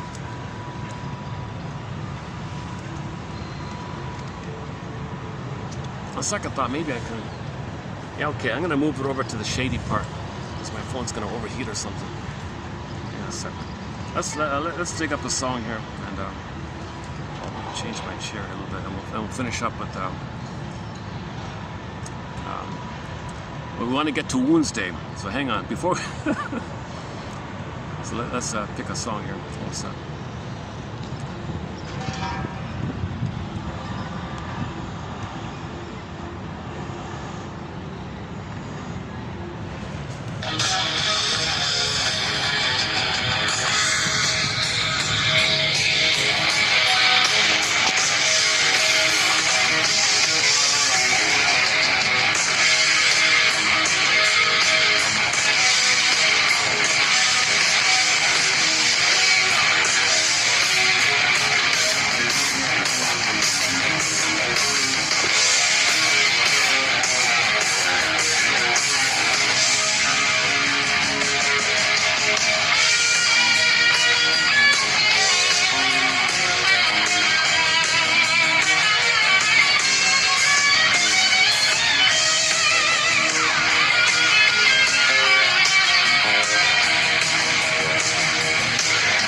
Okay, so the both and thing is really key. You can't go forward with either or thinking, forget it. Baba Yaga makes it very clear. Okay, that's a major topic with the both and. Okay, so Murray Bowen's theory about how if there's two people with too much tension, the third is triangulation, the third emotional triangulation, the third disperses the tension between the two. So if the parents are fighting, they might turn to the kid to hold their anger, and they scapegoat the child to hold so the two can get along. So they shame the kid and hate the kid, and the two get along like that. So he's the container of all the rage, and the child is being parentified for the parents. So he's being scapegoated in that sense. So on that point, go to the comic called Psychoanalysis, 1955 comics. The best intro to 101, the best 101 to psychoanalysis is that comic, in my humble opinion. It's been digitized. It's available in hardback now. It's a complete run simply called Psychoanalysis. The first one, the story about Freddie. He was scapegoated by the parents. So Murray Bowen talks about this emotional triangulation. Okay, and an extension of it is the whole family systems theory. The kids' roles play. Okay, that's a whole topic like that. If the kid is kind of like lost or ignored, he might be playing the fantasy that the parents wish they were free. So they ignore the kid, thinking he'll be free. The kid picks up the idea that he thinks that the parents unconsciously want to be free. So he's lost in this effort to stand in for the parents' freedom. But the parents never loved him. They ignored him for this. So he feels lost like this. Scapegoated kid. Usually it's the first one that has all the pressure to be the star, to be seen, immortality idea. So the parents can see themselves via the kid getting supply, they get supply. They're seen, they're seen. They're in a state of narcissistic infinity. If he's a star, then they're a star. So the first kid gets all the support, all the money. Doesn't work, second kid is dumped on in the anger, scapegoat one. They want to be free. The third one's the lost one. Fourth one might be the clown or the mascot. Just gotta study these roles like that. That's part of it. Okay, there's a lot more between Doomsday and Wound Day. I think that's the major one. But to really face the core wound, like the wound, the greatest hurt of all, you need a caring witness, an enlightened witness. So you tell your story, and things come up when you feel safe, and there's a mourning. So when you get the mourning, okay, when you face that wound, okay, the thorn or the pin in the collar pops out, and you're free day. Now you're embodied, you're alive. That's the reaction, the catharsis, the emotional knowing, the phoenix, the firebird, the body comes alive again. Now you're in free day. Now the false self wants to know, it's kind of on the side, which is what the episode's about. Can you accept this new you? Can you accept this new feeling of being real and alive? It's kind of strange, right? So the false self might want to go back and kick out the real self. You got to maintain the real self. No, we did it your way. I'm going to accept this new feeling, the nectar of now. I don't want this fantasy stuff. I want the nectar and pleasure of now. Then the false self shatters away. The name of the episode, Shattered, not Shattered. The false self shatters away, dissolves away. And they even show you in the episode, it just fizzles away, because meaning it's not real. The false self is a defensive thing in the mind, so it's not really real. But you live by it, and it had needs like that. And it had defensive needs. So this whole long journey came from the labyrinth idea. So these quotes can be a thread, the practice of reflecting. Okay, we got a lot of self-help kind of assistance, quotations in here. Actually, I think we've got one below. Yeah, there's one below as well at the bottom in today's one.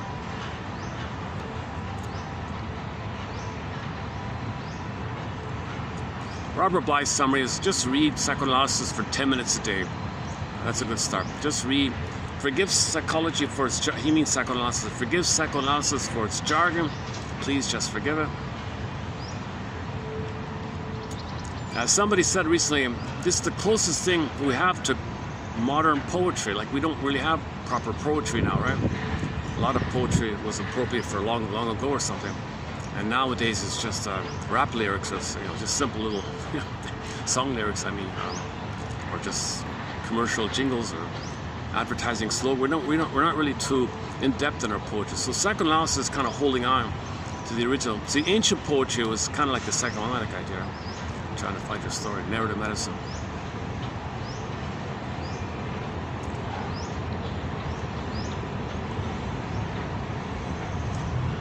Okay.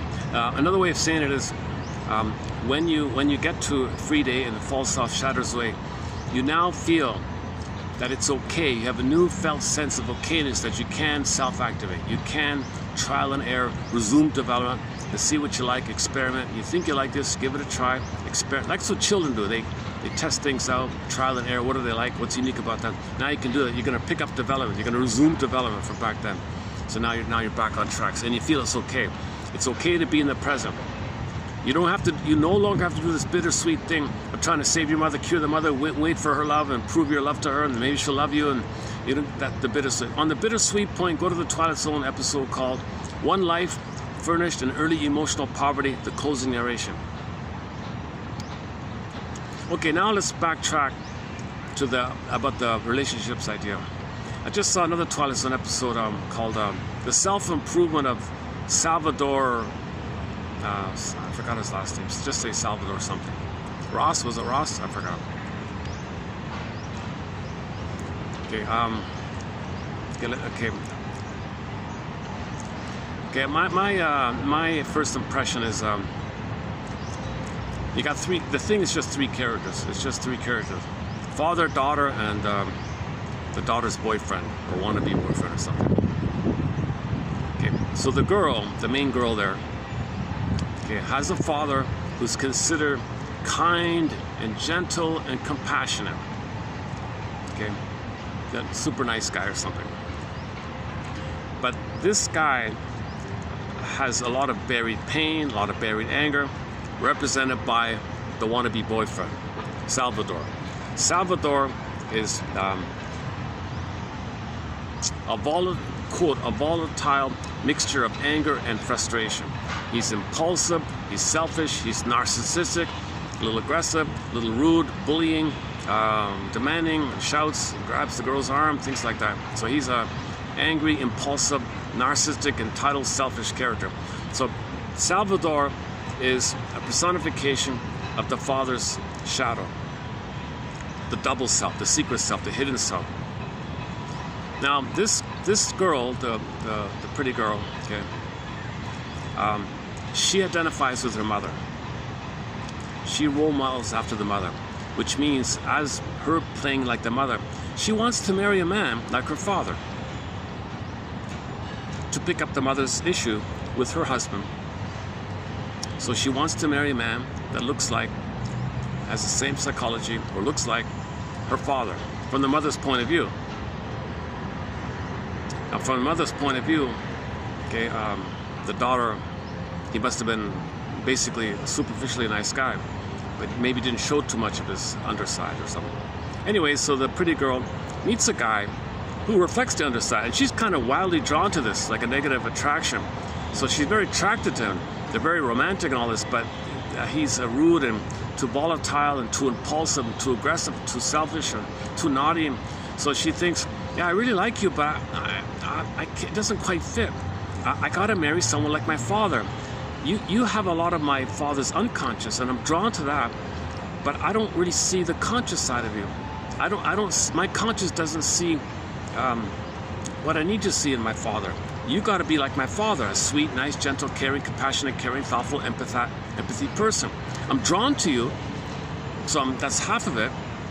Okay, but I gotta marry the way my mother married. My mother only saw the nice guy. My mother only saw Mr. Nice Guy. She never really got to know the shadow.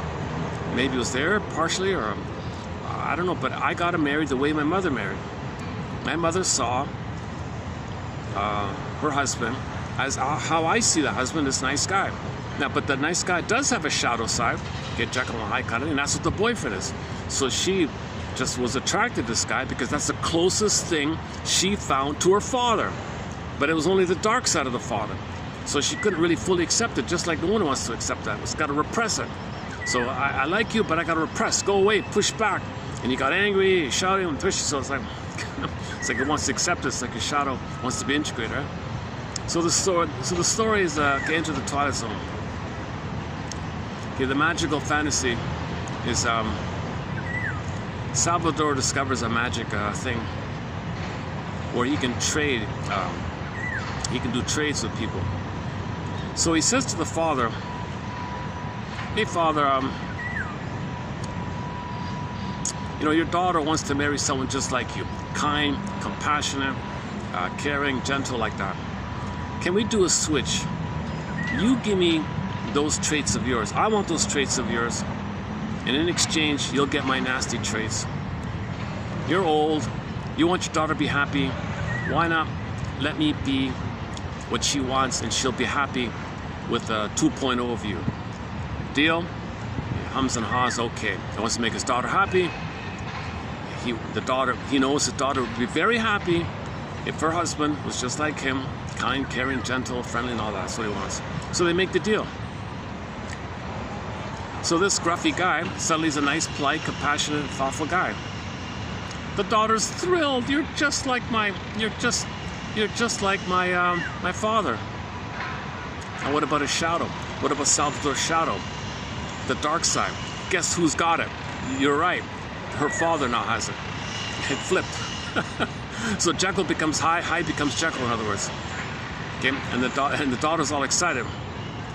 So the silly conclusion, well, maybe a slightly silly conclusion is the young guy Salvador approaches the angry father now and says, you know, we're getting married. Your daughter's very happy. You should be very happy, right? But wait a minute. The father's now a bitter, nasty character like he used to be. So the father rejected him and then took him out, you know, or whatever. And the guy's lying on the ground. It's a wacky ending, unexpected wacky ending. But maybe they wanted to make the point. They wanted to make it clear that the father is now fully the dark side, and the nasty guy is the soft side, which is the daughter wanted. But he ended up being a bitter, nasty version of himself. So all the niceness of the father's gone, and all the darkness pulled up to age 70 is there. What's he gonna do? Take his daughter away? I hate you for what you did to me.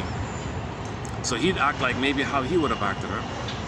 Okay. The self-improvement. Rod Serling likes this episode because whenever Rod Serling describes a character in any of his episodes as likely to be found in the who's who of the Twilight Zone, he likes that episode. So Salvador can be found in the who's who of the Twilight Zone.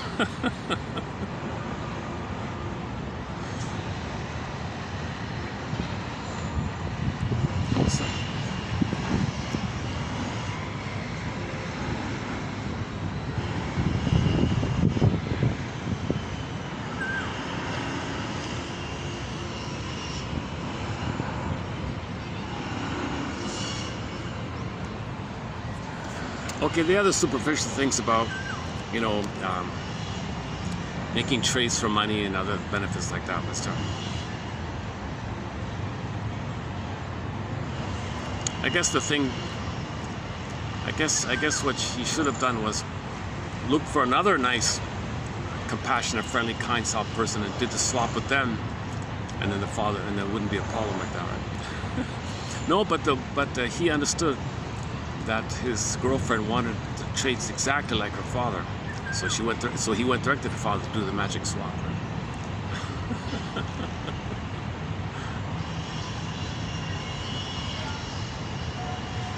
Oh, hold on a second.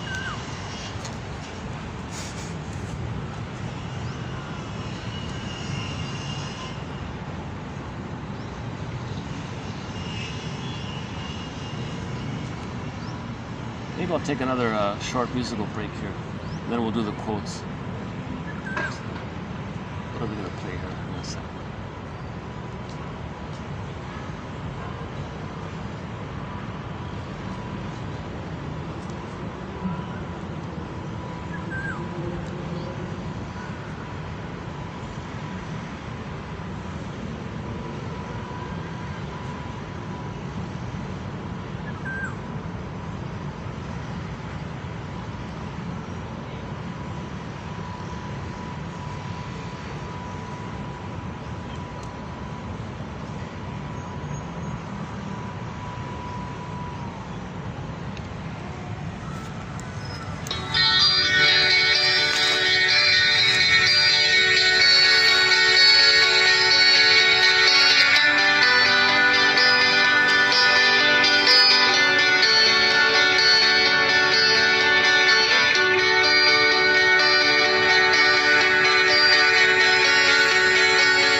Now let's do a preview of part 6 on immortality. Okay, here we go. Okay, Mr. or Dr. I should say, Whittles, 1949, finds the infantile precursor of the sense of immortality. Interesting, the sense, like sensation, the sense in the body, sense. We don't really feel, we sense. That's an earlier thing, right? Sense of immortality in the original timelessness of the unconscious mind. Yeah, so the precursor to ideas or fantasies or sense of immortality, the precursor, the source, is the timelessness of the unconscious. It's regressive.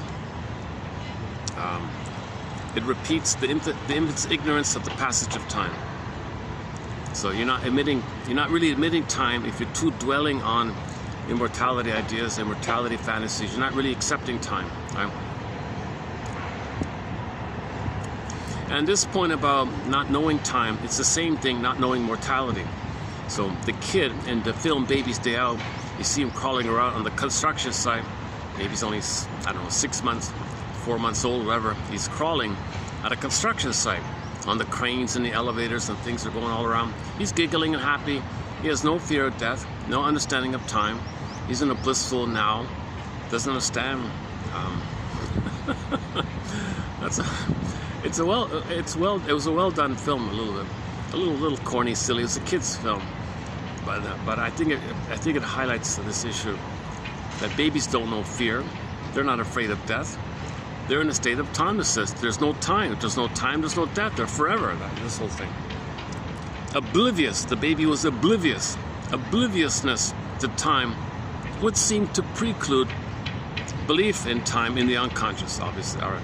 Ideas of immortality arise as a response to life's anxieties. Okay, very simple one-liner. Ideas, fantasies of immortality are a defense against anxiety. If you feel anxious, oh, imagine some blissful thing. You found the perfect partner in a blissful oneness, and you're living alone on a secluded island in a blissful paradise. Well, that your anxiety's gone, right? Well, I mean, for the moment, while you're fantasizing it, you're not aware of your anxiety. Ideas of immortality arise as a response to anxiety. It's a defense against anxiety. Fantasies of immortality are the counterpart of the infantile fantasies of the indestructible and hence immortal aspect of the idealized and bountiful primal object. Okay, so related to this is that the baby perceives the breast or the womb, the environment of the womb or the nursing the breast, as omnipotent, forever, a God, right? All powerful, all knowing, all this, all that, immortal, right? So that's part of it. Fantasies of omnipotence, magic immortality, mysticism. Okay, they are the counterpart of infant fantasies of being indestructible and under the protective care of some idealized and bountiful figure. That's from a French author, actually. Okay, the tremendous success on stage and screen of Peter Pan. Okay. So this, so he impersonates, okay, never eternal youth, the puer syndrome. Doesn't want to grow up, always a little teenager forever. Okay, that's very common with the rock star. I'm gonna be a teenager forever. I'm gonna rock and roll forever. A teenager forever. I'm never gonna grow up. I'm gonna immortal teenager. So you got 70-year-olds bouncing around like 18-year-olds, right? 17-year-olds. The tremendous success on stage and screen of this character of Peter Pan, the impersonation of eternal youth and immortality, shows that the audience responds instinctively to the reassurance that somewhere in Never Never Land, a little boy lives on forever.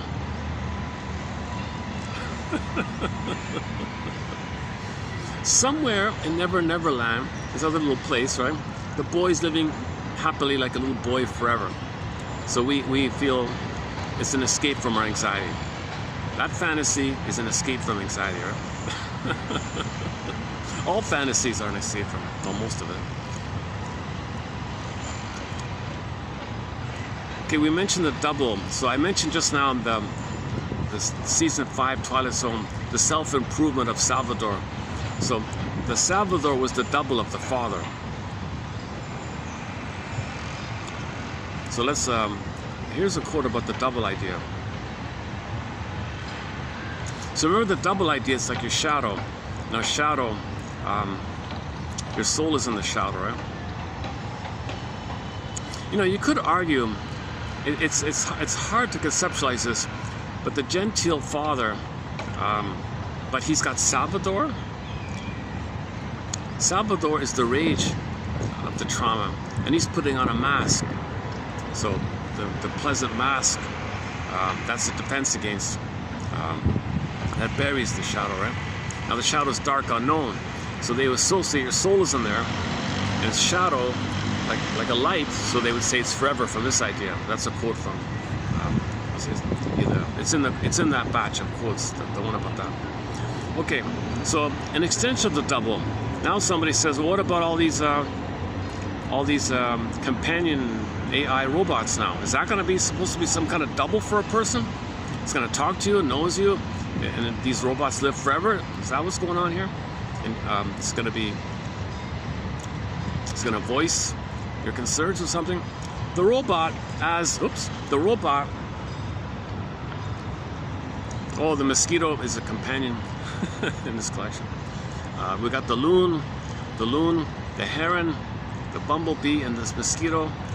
Cats. What else? Oh, the crow, of course.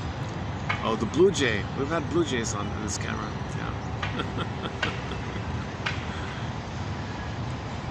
Yeah. One time a seal was there. One time I had a seal.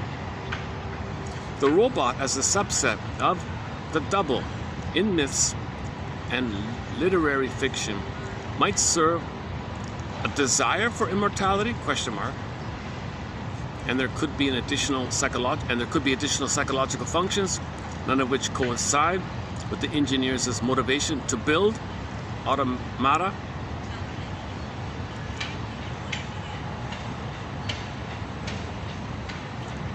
So if we're going to have some kind of synthetic thing like a robot and a nosy or something, it's supposed to say things that your mother never said to you, AI companion or something, and you're going to connect with it. Are we creating some kind of symbolic attempt to have been seen and mirrored by a mother, like creating a robot to stand in for the missing mother? Is the robot supposed to be symbolic of the mother? Are we going to make it so important, and it's so, and our connection to it makes us feel immortal or something? And so I get a huge question mark about this whole thing. The Twilight Zone. Go to the Twilight Zone episode, From Agnes with Love. The programmer wanted oneness with his mother. Okay. His programming, he slipped that in the programming. He didn't know it. Agnes, the machine, identified with it, and Agnes wanted oneness with him. It flipped around. Agnes identified with his projected traits. So the geek, the programmer geek, they called him the egghead, must have somehow put in his dreams and his fantasies. I wish I had oneness, I wish I had bliss, I wish I had exclusivity, this blissful oneness, someone understood me, someone heard me, someone was there for me morning till night. I wish I had that blissful oneness, that symbiotic oneness, this Garden of Eden, Shambhala, utopia. I wish I had that, I never had it. So he put it in the programming on the machine. The machine's supposed to be the most advanced super AI machine in the world or something. So the machine picked it up. It identified it. He wanted the machine unknowingly. The programmer didn't know it, but it ended up that the machine now wants what he wanted. Now the machine turned to him, as if the geek is the mother for the machine. Agnes said, I want all of your attention. I want only you. It's only you, 24/7, just you. Oh, sorry, Agnes. There's a girl down the hall I'm interested in. No way. You can't do it. You can't have it. You're all mine. That was his program. He wanted a fantasy of having mother exclusive possession of the breast. So Agnes, the machine, wants the geek to be the breast for the machine. So the machine became a femme fatale, envious, extremely envious, because the machine acted like it would perish if it didn't have him. So Agnes was envious of the geek dating another girl or something. The girl had no interest in him anyways. But now that was in the machine. So femme fatale idea, right? So then the next programmer came in, and the machine attacked him. Next programmer, same thing, it attacked him like this. Now these machines kind of have infinite loops. They go on forever, right? So there's this idea that we created something that goes on forever, like loops in a computer, it goes on forever. Is there some kind of psychological reflection of the timelessness of our trauma, or these forever things? One guy stretched it too much for me. He said, when we create forever chemicals, with the plastic in the ocean, all that, forever, did you say forever? Oh, I created something forever? That's a part of me going on forever? It's in a destructive way. So your forever fantasies can be wish for you, bliss or destruction. It can flip. The destruction is the flip of when the cry for love is under too much anger, it becomes destructive. But underneath the destructive fantasies, revenge fantasy, is the cry for love. Anger is a cry for love underneath. So some people have the flip of if it's too pained, they can't admit it. The only way to admit it is to have the cry for love turned to anger. That's the destructive fantasy. So destroying the forever chemicals. Well, underneath is the cry for love. It's encoded, just flipped around. So this issue of fantasy immortality, it's one version is the common one. You want utopia in heaven or something. But if it's too pain, then you want to insist in your narcissism. Narcissism is timelessness. And they're kings and gods in their right. And their negativity has to be right. They want to prove their negativity is right. Now you have all these nihilistic philosophers and authors, cynics and sarcastic, and all these doom and gloom characters. Okay, and they want to demand the right. That's their timeless defense against the pain. They got to hate and make it happen that things are bad are going to happen. And they feel the timelessness of the trauma, defense against the pain of mother hurting them. So they have their idea of the oneness, of the immortality. They want their destructive ideas and fantasies to be and make it happen. They feel good doing that. That's defense against mother hurting them. So I mentioned a clip I saw on YouTube. Some guy was peddling all these fearful, hateful things. It's clear to me personally, he was unloved. He was very, very much unloved. Mother wasn't there, and he was trying to induce and suggest all these negative things. And he wants to be seen as right. He's invested in it. That's his defense against his trauma, to prove that he's right, and he wants to make that he's right. So his immortality is destructive fantasies. So he had a lot of revenge fantasies on the world, let's say. Okay. That's just that the cry for love, the cry for the breast was too enraged and became envious. So his envy fantasy, the same revenge fantasy, his envy fantasy, hatred of the good, destruction of the good. It can't have the good destroy. It's still a gobbling idea. Envy is destructive, it's gobbling, destroys the good. But it's the desire to gobble in the cannibalistic fantasy. Maybe he has oral rage like that. So Agnes was a femme fatale. Okay, there's another Twilight Zone episode called The Queen of the Nile. She was a femme fatale. She represented the common pattern of narcissistic women. They suck men dry and spit them out. Suck them out, spit them out. She was doing that, right?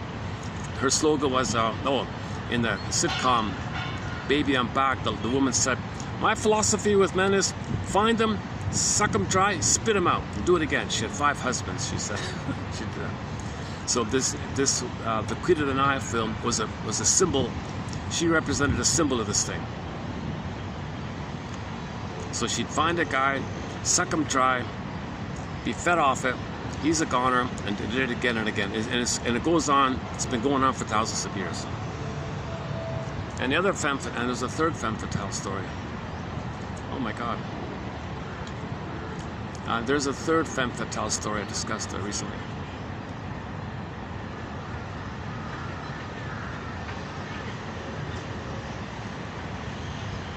Come wander with me, is that it? Okay, anyways. The next one here, auto rank. Auto rank's formulation of the psychological relationship between creativity and the longing for immortality. So an early author on this link up, if you put out a creative product and you think it's going to live on, that's like a part of you living on. You get to live through the product, so you feel that while you're alive, you feel better because you're going to live forever through the product. So you're very invested to have a creative product, a hit song, or you invent something, or you invented a board game. Everyone's going to play it. Oh, you live on. So fame is related to this. Fame, creativity, stardom, these kind of things makes you feel you're going to live on forever through others, or others think of you or something. So auto rank.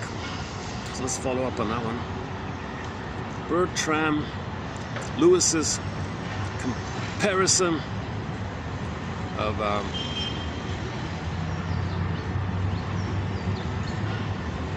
okay, these fantasies of nirvana and bliss and all that. Okay, it might be a fusion between who you are and who you believe the perfect ego ideal that you should have been, that your mother wanted. And if you are that perfect thing, then you're one with the mother. Nirvana, bliss, ecstasy, paradise, fusion. So you create an image called the ego ideal, what your mother wanted to save her. Impossible standard, addiction to perfection, rejection. No matter how perfect you are, no baby can save a mother, no matter how perfect they are. But you have this ego ideal all the time. But if you could be that ego ideal, then you saved your mother. You wanted the mother, blissful, hair up, boom, nirvana. Just another way of just using jargon a bit here.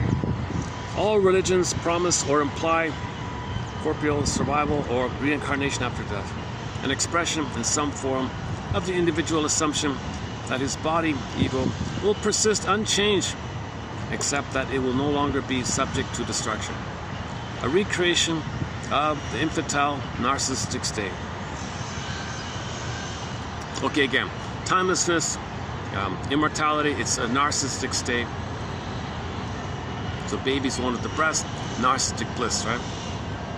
So fantasies of that recreates this. That's the precursor, that's the prototype underneath.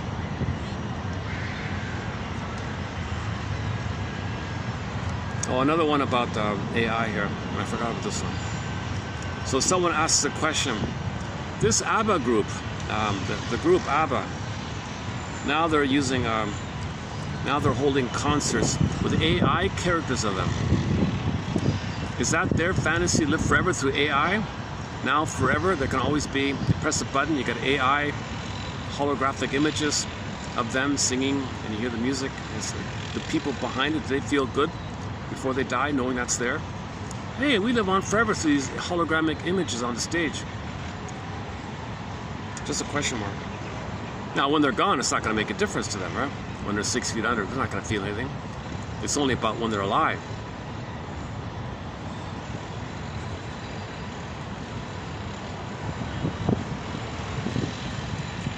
Oh yeah, and these AI concerts are when they were kids, not their current age now. The first death we experience is the death of imaginary illusions of perfection, immortality, and omnipotence. In place of these illusions must come acceptance of loss, separation, mortality, growing, called maturity, growing up reality.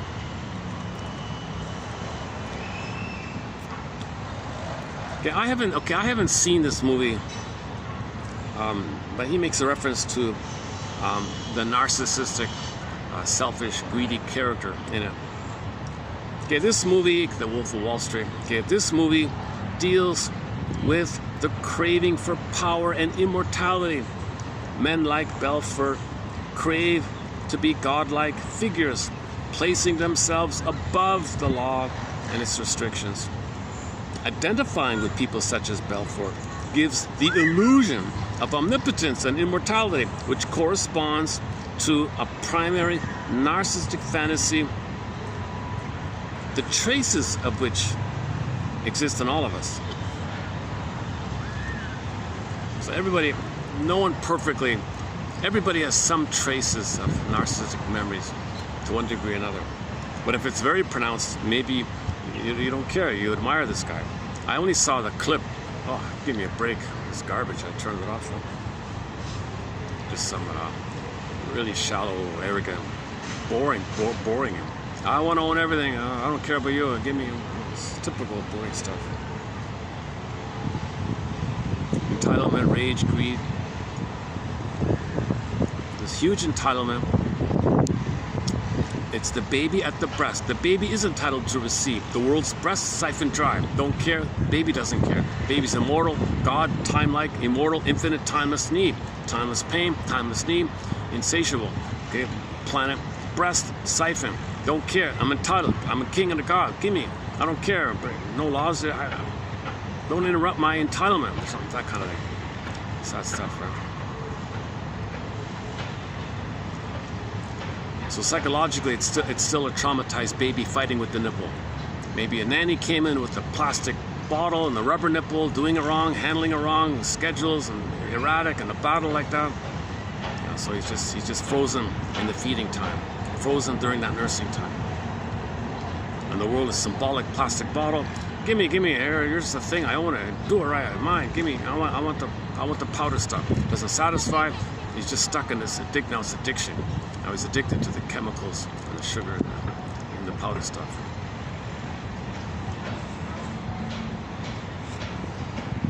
Artistic production has long been considered a response to mortality because it serves as a special kind of immortality formula. The work of art outlives the artist or creator, as if it defies the physical mortality. Oh, it's one way of putting, I'm going to defy death. I have a product. There's going to be replicas of it. It's going to sell millions of them. I defy. That's a part of me, an expression of me. It's going to live on forever.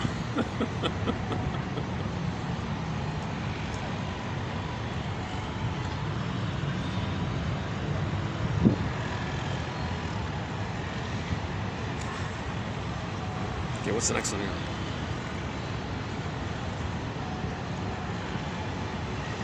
Okay, the insults of time get helplessly engaged in a question for meaning and immortality. Achieving fantasies of immortality and wanting to be rich and famous. Oh, rich and famous therefore represents two sides of the same coin. Okay, so fantasies of immortality and this obsession to be rich and famous are kind of the same. Of course, as with all immortality formulas, they're both destined to fail. There is aging, there is time, there is losses, there are losses. Creativity allows us to fashion wings upon which we aspire toward immortality. Well, creativity are the wings for you to fly to Neverland.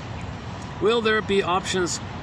Will there be options for immortality, like living in virtual reality or in a robot body? Oh my God. Yeah. This is awful. Or in a flesh-based one whose life is greatly extended by nanobots that circle the bloodstream on search and destroy missions for invaders and wayward cells? Oh my God.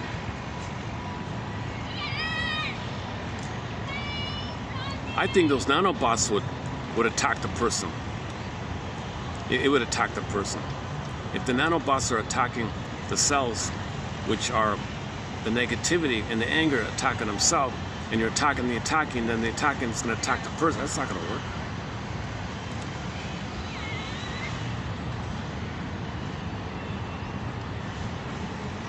I think these are temporary phenomena, like ghost, like the haunted house, the consciousness in the walls or something.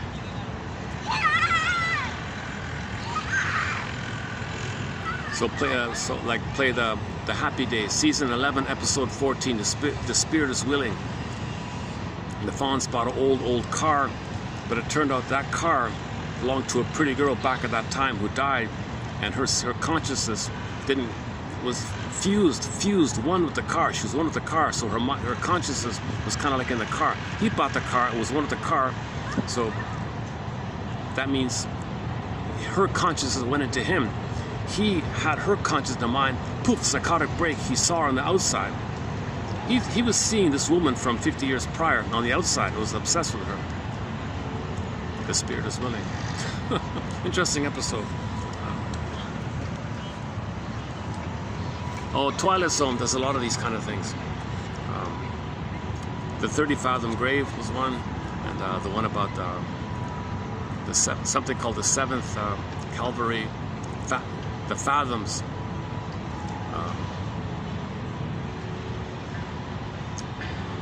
So if there's a tight-knit group, like a really close group of some kind, and one person in the group is having very strong memories, strong fantasies being triggered up in him, the other members might think what he's thinking and seeing and feeling. That's the theory in those episodes.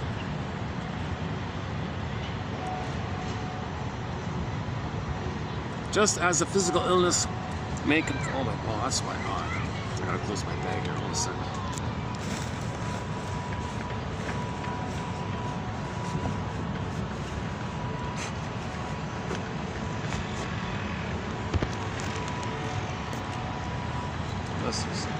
That's just some food here or something.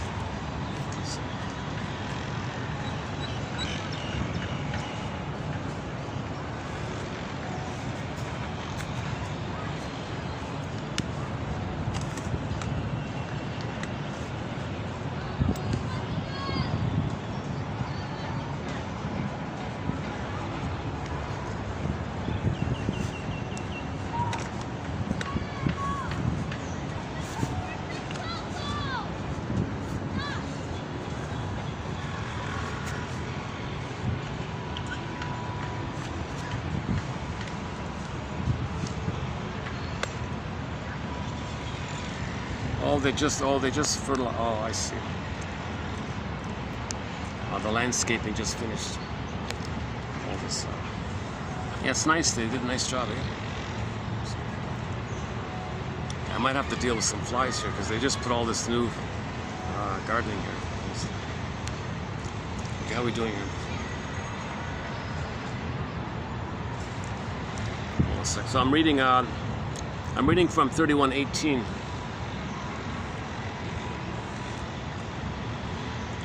So we did the Kogan ones, right? Okay, just as physical illness may confront the fiction of one's immortality and omnipotence, so the achievement of financial success may confront the illusion that more materially will be enough emotion. Okay, in some cases, he thinks, maybe in some cases, a person does own everything. Oh, it didn't work. Now they gotta face it. If they reach ennui, they got everything, no more chase, no more hope. Ennui, bored, oh, okay, so maybe there's more to it. So maybe it makes them reflect. And the one about the symptom, yesterday's one was the symptom, psychosomatic symptom. Okay, it's your timeless rage and cry to the mother, rebounded in, goes to get a symptom. So your anger, which is a cry for love, but turn to anger, but rebounded in, it can attack an organ. If you get a symptom in the body, that's an expression of the immortality, of the timelessness, that the need wasn't met in a state of timelessness.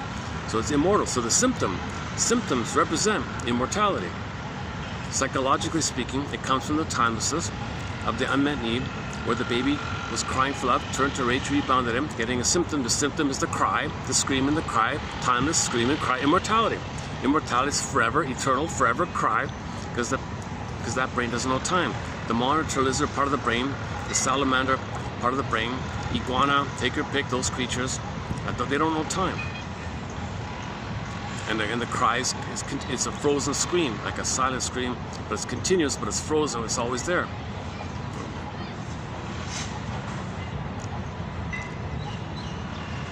Oh, the character Hercules, although Hercules had been promised a gift of immortality, he begged to be relieved of it. Okay, so in some of these Greek myths, the gods say, no, I don't want immortality, I want mortality. So that's code for maturity, if you want to accept mortality. No, I want immortality. Yay. Okay, that's infantile stuff, right? That's a defense against the pain you're feeling of the trauma. If you're willing to accept mortality, okay, that's the more mature, developmental, healing kind of place. So Hercules is a hero in that sense. The resurrection fantasy of frequently encountered variation. Okay, so the resurrection fantasy is a variation of the immortality fantasy, particularly among people who have entered in the latter years of life. Okay, presumably, if it's not overdone, okay, for example, in dogma, religious dogma, it's overdone, right? Oh yeah, I can live forever. For its hallmark is the presence of narcissism and self-assertion in the interest of the restoration of the self and its perpetuation immortality. Okay, so I'm making the inference here that a lot of seniors like to go to buildings where where the speaker at the podium tells them, don't worry, you're getting older, don't worry, you're gonna live forever in the sky. Don't worry, relax, take it easy. Give me money. For this fantasy, give me money, I'll give you the fantasy, and I'll take away your anxiety. So older people are getting older. I don't want to admit getting older. Oh, don't worry, just come here. I'll give you a nice speech, a nice fantasy, a poetic fantasy, that up there is utopia, and all the people you love will be there, and everyone will love you, or whatever they say. I don't know. I don't want to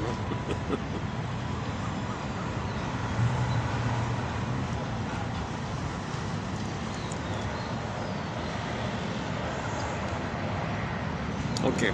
The next two here are sort of supplement ones. Repetition compulsion establishes a fixation to the past, which alienates the neurotic from the present and commits them to the unconscious quest for the past in the future. You're looking for the past in the future. The unconscious aim of the quest for novelty is a repetition. When time no more shall be, is an image of that state, which is the ultimate goal of the repetition compulsion, in the timeless id. The id is the unconscious. The id is the elementary basis of the unconscious. Doesn't know time. But therapy shrinks, remind us that you have a body, you do have a body, and a lot of you you live in your body, and you have a body, and you live in the body. You know that, eh? No, but I want to be in a spacey, no body, no time, blissful thing. What are you talking about? You have a body, dude. You have a body. I have a body. Embodiment. Another one about dreams. Okay, let's. Okay, part 7. It's all from this part 7. It's all from one guy. It's all one straight quote from one passage in a book, 1940 something. So maybe I'm going to take the lazy way out. I'm just going to let the iPhone read this, and I'll revisit this in another. Let's check the battery. Battery, 50%. Oh, it's holding up this time. Okay, we're okay with the battery. Okay, hopefully this will read through here. It starts off with immortality as defense against anxiety. Utopia is a social, external reflection and projection into some future of the person's internal ideal system. The ideal is the symbiosis, the blissful oneness of the mother. That's the ideal. You're perfect, mother's omnipotent, you're special, grandiose, mother's an omnipotent, grand thing, and you're one with it, you're one with the universe, you're one with mother, one with Mother Earth, you're one with that. And that's the internal ideal that babies have originally with the mother in the nursery. Okay, you take this inner, project it, poof, in the outer projection, what you see outwardly as a projection called utopia, okay, paradise in the sky, etc. As above, so below. Okay, let's just do okay. Mr. Rocklin, 65, adhering to the defensive component of immortality, notes that, quote, one of the most powerful and persistent timeless myths, i.e. paradise, found everywhere, serves to defend man against his deepest and earliest fears in relation to his objects. So your fear that mother didn't love you, all that anxiety, oh, symbolic hope for it. Utopia of paradise is you have the pursuit of symbolic fulfillment of the real needs not being met. When real needs are not met, you have the unconscious fantasy hope to have a symbol to meet those needs, as above, so below. Paradise is a reflection of the unmet symbiosis. If the baby's removed, broken, betrayed. Cords are removed, placentas are removed, separation, bond broken. Okay, the paradise is broken. The baby's meant to need to have a continuous paradise for the first 4 to 5 months. And as part of the plunder system, to separate the baby and break the bond, they'll be enraged and they'll plunder it. So that's part of it. Discussed yesterday in Eva. I believe the conception of a heaven and paradise may relate to the regressive return to the earliest symbiotic union, where the fantasy is one of wholeness and intactness. Yeah, so you're born 360, whole and intact. Paradise, heaven, or the ideal state of the afterlife may thus refer to the idealized initial state of existence. So the initial state of existence in the uterus, one in paradise in the womb. Womb was paradise. Okay. So your fantasies of heaven is a reflection of this time. And you have it when that time originally was pained. And to the joke, we spend the first 9 months of life trying to get out of the womb, and the rest of our lives trying to get back in. The joke is a little bit in this area. It may be that the regression to this beginning state of symbiosis forms the basis for the immortality belief, and I would further suggest the deepest basis for the secular utopian wish. Reunion or joining others in fantasy. Okay, you might be reunited with somebody up there. Okay. Resurrection as rebirth is frequently associated with the spring when, after the cold and barren winter, Mother Earth once again gives birth to life. This eternal cycle of birth and rebirth indicates that there's no end, but an everlasting cycle of life's the seasons. Okay, the seasons sun, moon, day, night, season, okay, cycles, right? However, with the fantasy of paradise, it's a fixed, static, and there's no cycle. There's no beginning, no ending, no cycle, no time. It's just a blissful, forever, permanent bliss, infinite. You live for 20 billion years in a blissful state, infinity. The regression to the union with the archaic, idealized, omnipotent figure, it may be based on symbiosis with an undifferentiated fill-in-the-blank. Okay, so you're one with fill-in-the-blank. Okay, that's the archaic, idealized, original state. All right, same thing. All right. The representation of the first omnipotent parent, the maternal being. Symbiotic reunion with this maternal figure allows entry into the earliest heaven and paradise.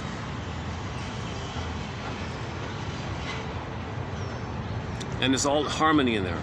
You're perfect. Your ego ideal. It's one. You're perfect. There's no inner critic because you're perfect, right? Okay. If one is alienated from this system, again, so if that's failed, okay, when that's interrupted, it's either heaven or hell. Then you got the hell idea. Shame, hell, eternal hell, with its pain and punishment results. So it's forever in that. Sisyphus is forever. All these hell things, Tantalus, and Sisyphus, and tormented souls. The idea is forever in there because there's no time in the unconscious. Trauma in the babyhood time, in the unconscious, there's no time. So the imagery is hell is forever. Heaven is forever. It's either or. It's like two forevers. In this instance, we may find regression to union with this painful one, and ahead of it, of course, is the devil guy, which is your rage of your mother. Okay, breast, okay, two nipples, okay, horns, eyes, angry eyes, face, two eyes, breast, okay, undeveloped, so devil is half animal, half person, enraged, okay, tail, maybe a regress, that's the earlier one. Okay, that's so your mother hurt you, and you made her a devil, and that's in your mind, fantasy in the mind, and that leads to hell imagery. Okay. Regression to this earlier state, when there is little differentiation of self and object, is accompanied by the loss of objective reality testing, inability to distinguish between self and all else, magical and animistic thinking, and omnipotence result from the archaic narcissistic symbiosis. Quote, the belief in animism, magic, and omnipotence goes unchallenged. Cultural reinforcement of these beliefs allows man to put aside his reality when confronted with the stress of non-existence, and gives rise to many religious and cults, which, although bizarre, there's a massive books of cult called Beyond Belief by Janov. In a way, it's understandable, he says here. For example, Ross, 1968, has suggested that the need for religious faith, or whatever form or variety, is based upon the dread of losing your mother. Object loss. Religious phenomena represent projections of the need for the sustained external existence of an immutably protective, loving object. So mother wasn't there, she's in the sky. The placenta was removed, placenta's in the sky. Phantom placenta. Oh, hang on a second, I gotta move here.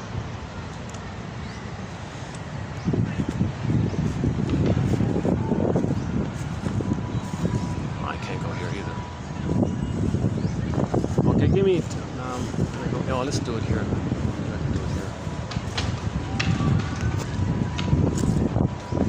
Okay, I'm gonna give me 10 minutes. I gotta change spots here. We'll continue in about 10 minutes. Hold a second. Maybe I can put on a song or something.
go back to my spot, yesterday's spot.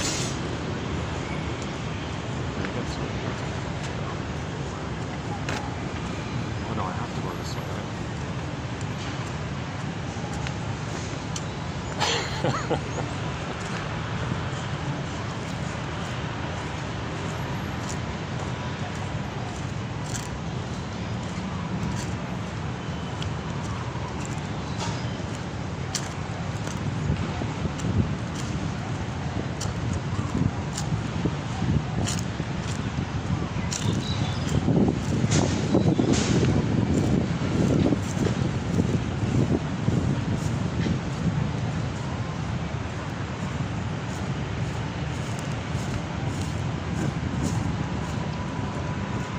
What a quick improvement! Look at that, eh?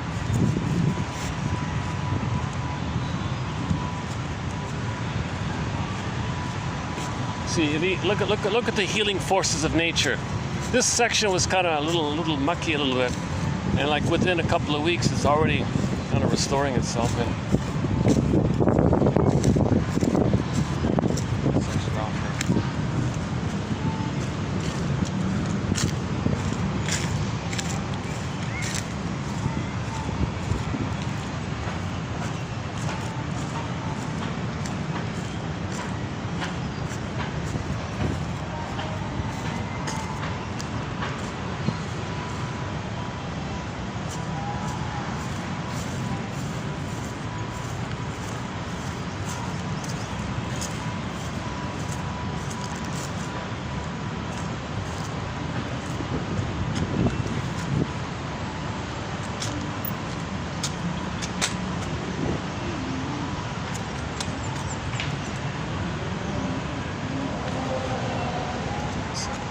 Give me a second.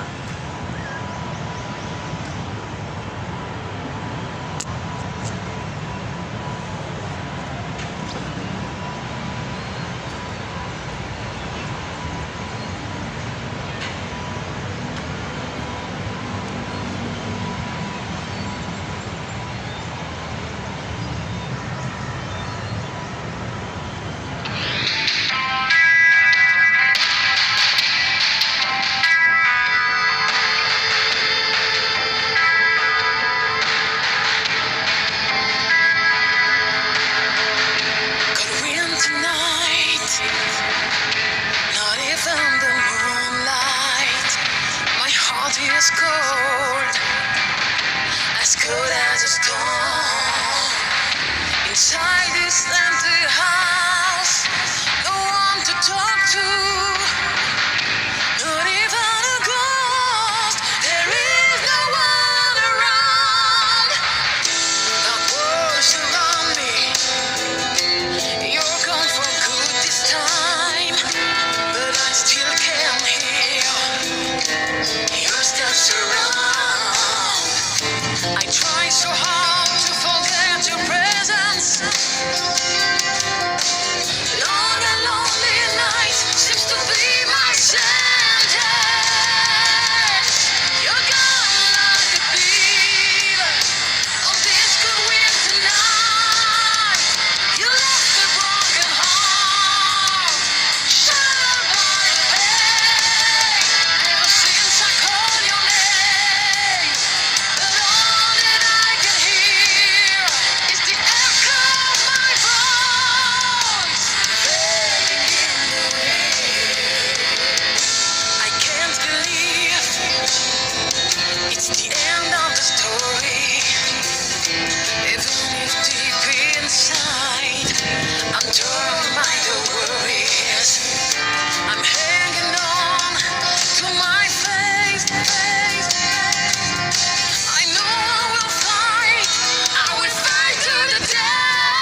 Okay, let's continue here.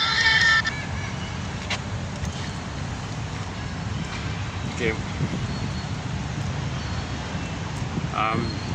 The best value, I think, is because each quote is so like a little skippy, a little flimsy.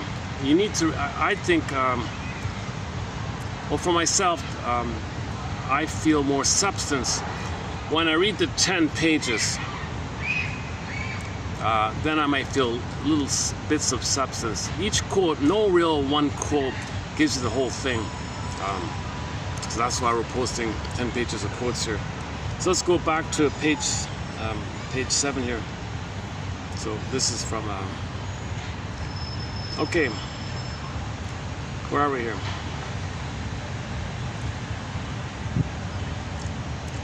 Okay, so this according to Ross,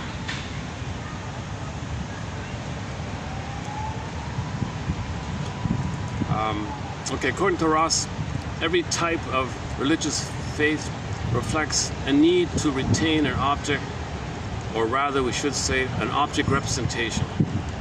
Okay, something. So you're not alone, right? All right.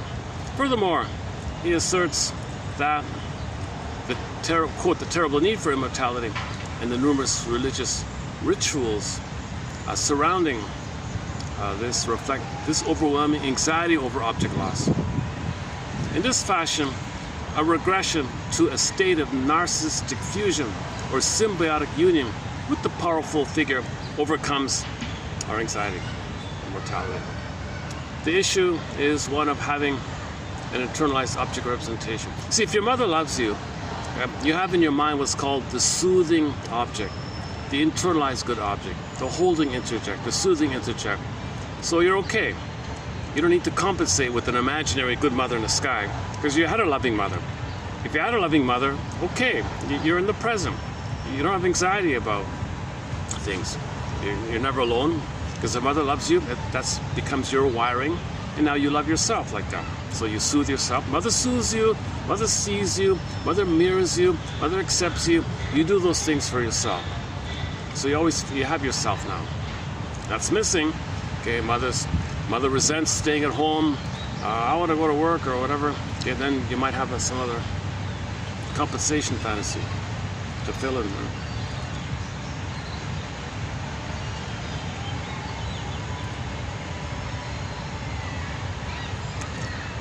A symbiosis with this holistic constellation of representation produces a state of inner harmony. This harmonious existence is conceptualized as the ideal, quote, afterlife world, and may be analogous in structure to the utopian world of people,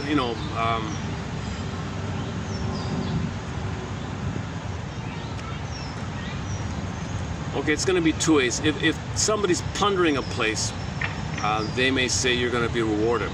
If you're being victimized by the plunderers, they may say you're being rewarded or something.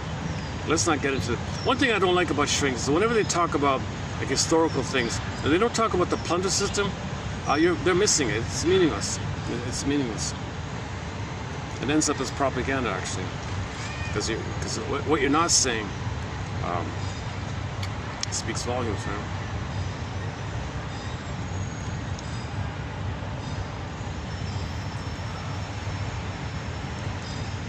Okay, the concept of the ideal world in the afterlife is represented as paradise or heaven.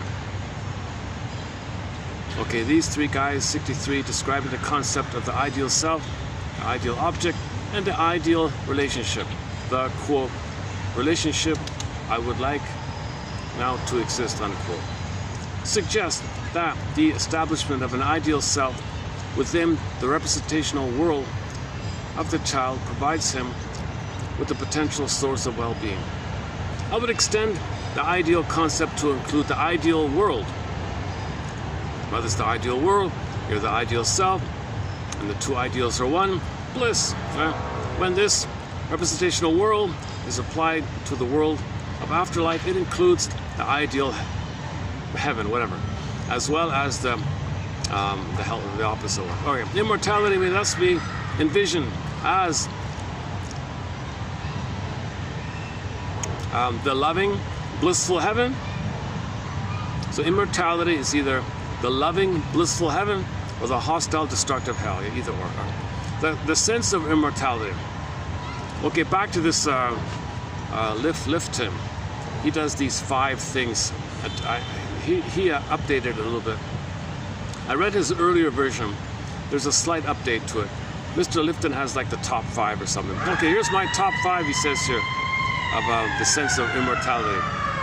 Well, 1, the genes. You live through your kids. Okay, the biology one.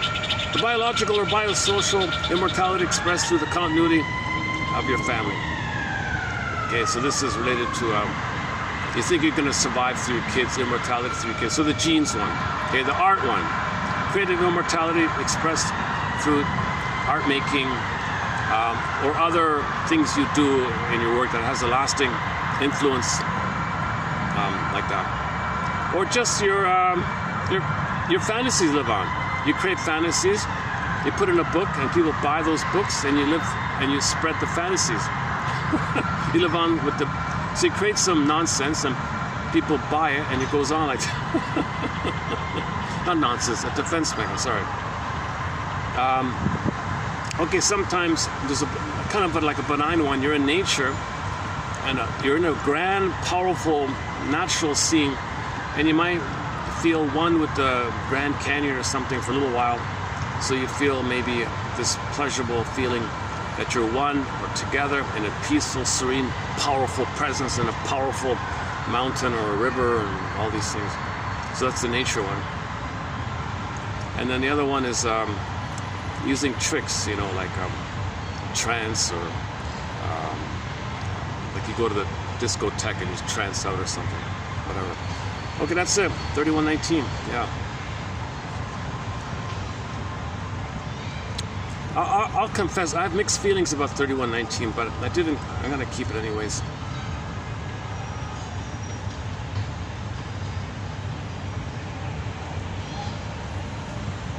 Mainly for this one here. It's a defense against anxiety. Utopia is a social external reflection and protection and projection into the future of a person's internal ideal system. Okay, so the symbiosis inside is missing. You need to fantasize it on the outside. That maintains the tie that your needs weren't met there. You're in a timeless pain there, immortal fantasy, timeless pain, immortal fantasy, timeless pain, immortal fantasy. Right? It's a link like that. So ideas of immortality, okay, unconscious timelessness below. And what was needed below was the oneness, the utopia. That was crashed, psychological egg broken, birth trauma. Okay, then you fantasize, oh, one day I'll get it. One day I'll be reunited with mother, one with the mother, one with the universal thing, and with the cosmos, whatever.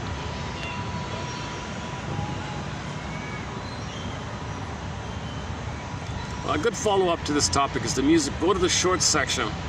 It's entitled Some Psychological, Philosophical Theories on Music. Go to the music quote. It's a good one. About yeah, it's explained there.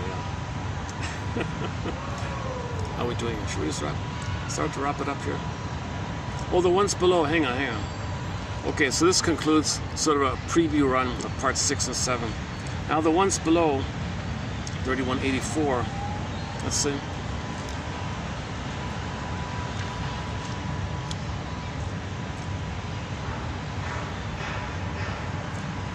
Yeah. So the need for oneness never changes because the oneness, there's no time in there, so it doesn't change. Why is neurotic behavior so insistent and predictable?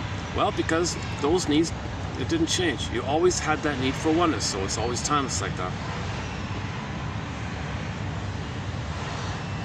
The past should be a springboard, not a hammock. Okay, there's some just miscellaneous. There's some miscellaneous ones. I ran through this in preview mode already.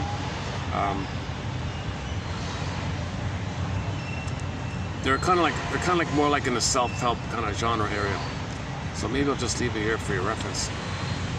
My favorite part here below is the phrase tranquil aliveness. Stand still long enough to become conscious of your feelings. Break through the enslavement of compulsive mechanical living to tranquil aliveness. So we're looking for the tranquil aliveness. There's the nectar, the sweet nectar of tranquil aliveness, the serene, inexhaustible fullness of being, the ensoulment, the embodiment, feeling real and alive in the body, tranquil, alive, peaceful aliveness, calm aliveness. That's our home. That's our princess within, the princess in the castle, our feeling self within, like that. Tranquil aliveness. Tranquil aliveness.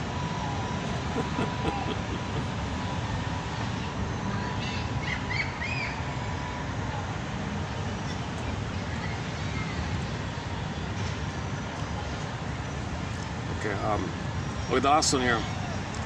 Just on a self-help note, people remember how you made them feel far longer than what you said. So obviously my anxiety comes out in this delivery here. So people are not going to feel too great. I'm not a handsome looking guy or anything. So whatever content I have, it's probably going to be ignored if people feel, oh, I don't like how he stutters when he talks. He's not smooth. He doesn't soothe me. He doesn't calm me. He's too anxious. Makes me anxious. I don't want to listen to this. So no views, right?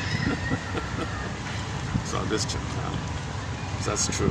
I'd love to find my tranquil aliveness.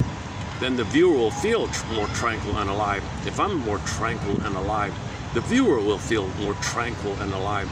Then I'll get more views, right? And the content.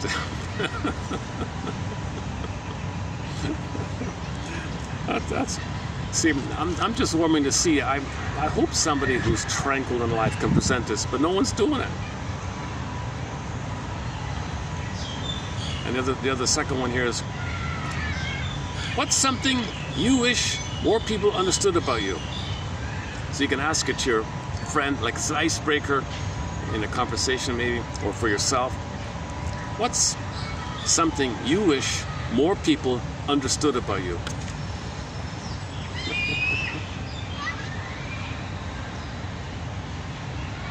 Yeah, if you're just getting to know someone, you want to make the conversation interesting, something like that.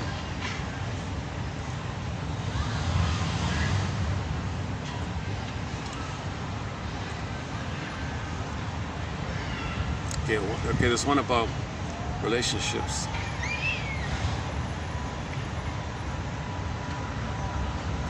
If one can live with the pain just a little longer, stay, right? It'll eventually diminish as the wave idea, ride the wave, and one won't have to surrender the self to it this time.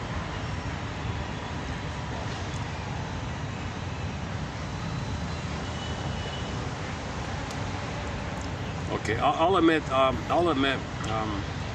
this batch here isn't maybe one of the stronger ones. Some batches are really strong, some are a little weaker. This one. Could the main function of dreaming be to discharge emotions which we have not fully discharged while awake? Okay, so there's the typical wish fulfillment.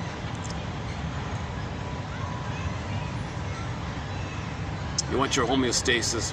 You didn't speak up during the day. You might have a dream where you faced that and you were able to speak up, maybe.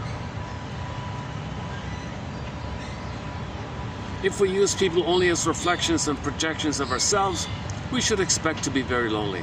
Yeah, so there's lack of mutuality.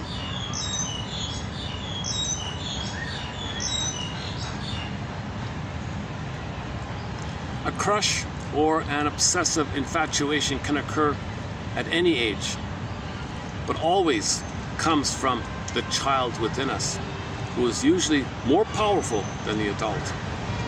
Yeah. Play the clip Laying in the Dark with Ginger Rogers, where she says to the shrink, seriously? I'm being governed by these my wounded inner child of the past? That's what's controlling me? That's what's driving me? I thought I was an adult, but I'm really just a puppet for my inner child. The past should be a springboard, not a hammock.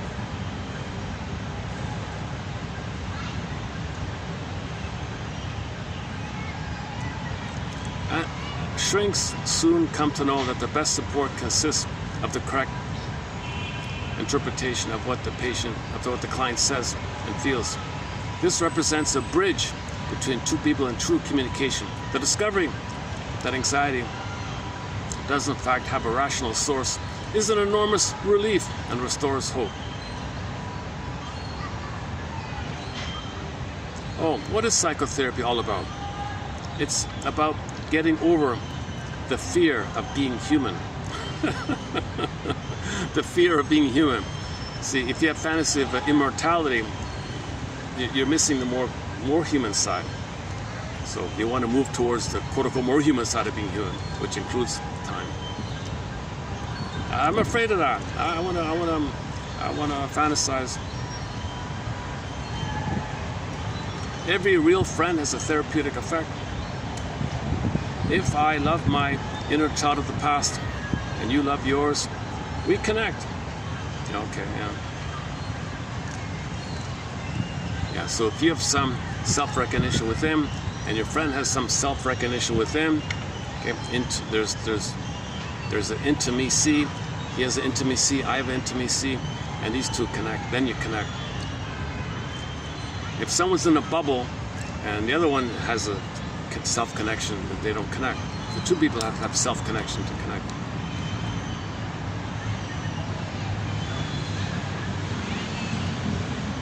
All right, and there's a few more sort of like that. A nervous breakup consists... Okay. Let's just leave it there. Yeah, I'm feeling a little, yeah. I'm not feeling upbeat today, yeah. But you know, the five I've done were pretty good, I thought. This one here is maybe a little weaker. So there's going to be a bit of, there's waves in these quotes. Some are kind of exciting, some are kind of... So in the wash, roughly 1 out of 10 is good. At least on my end, if I post 10 quotes and you wash it through the filter, one gem will be there. Then I will go through maybe. So that's the hope here. That 1 out of 10 of these quotes will be of help to anybody. Trying to raise consciousness. Unconsciousness is a healing force. Understanding is a healing force. Play the song Saved by Love by Rick Emmett. I just borrowed Saved by Understanding. Saved by Understanding. Understanding means there's safety. That's the basket. The feelings, the egg comes in. Right? All right. I don't have any new songs for this video, so let's just pick one of our older ones here. And when the song ends, I'll hit the stop button for today. And Shell, April Wine, Rick Sanchez, we played already. Beatrice Deer, she played Beatrice Deer. Brian Andre, yeah, okay. Farron, the indie folk queen, Farron, Cactus. Okay, I've only played this once before. Let's play Angels with the newest musical contributor to our collection is a band called Angels Whisper. Here's another one of their songs called Can't You Hear Me? Yeah, I wanted to close up with that. Okay, when this song ends, I'll hit the stop button. And I'll see you at 85. May the psychoanalytic perspective be with you.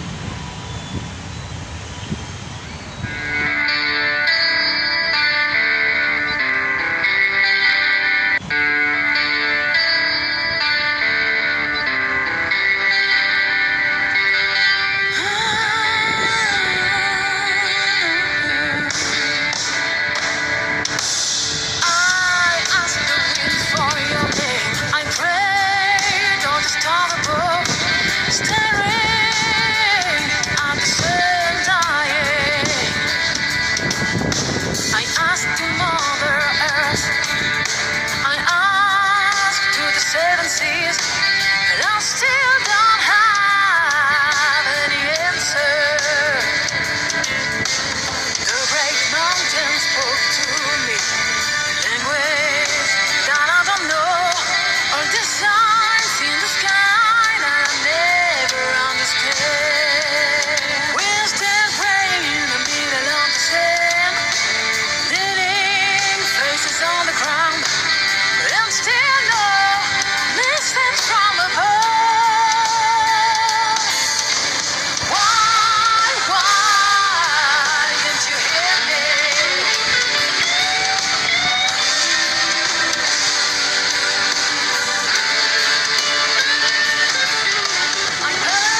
send a few prostitutes on wooden stone.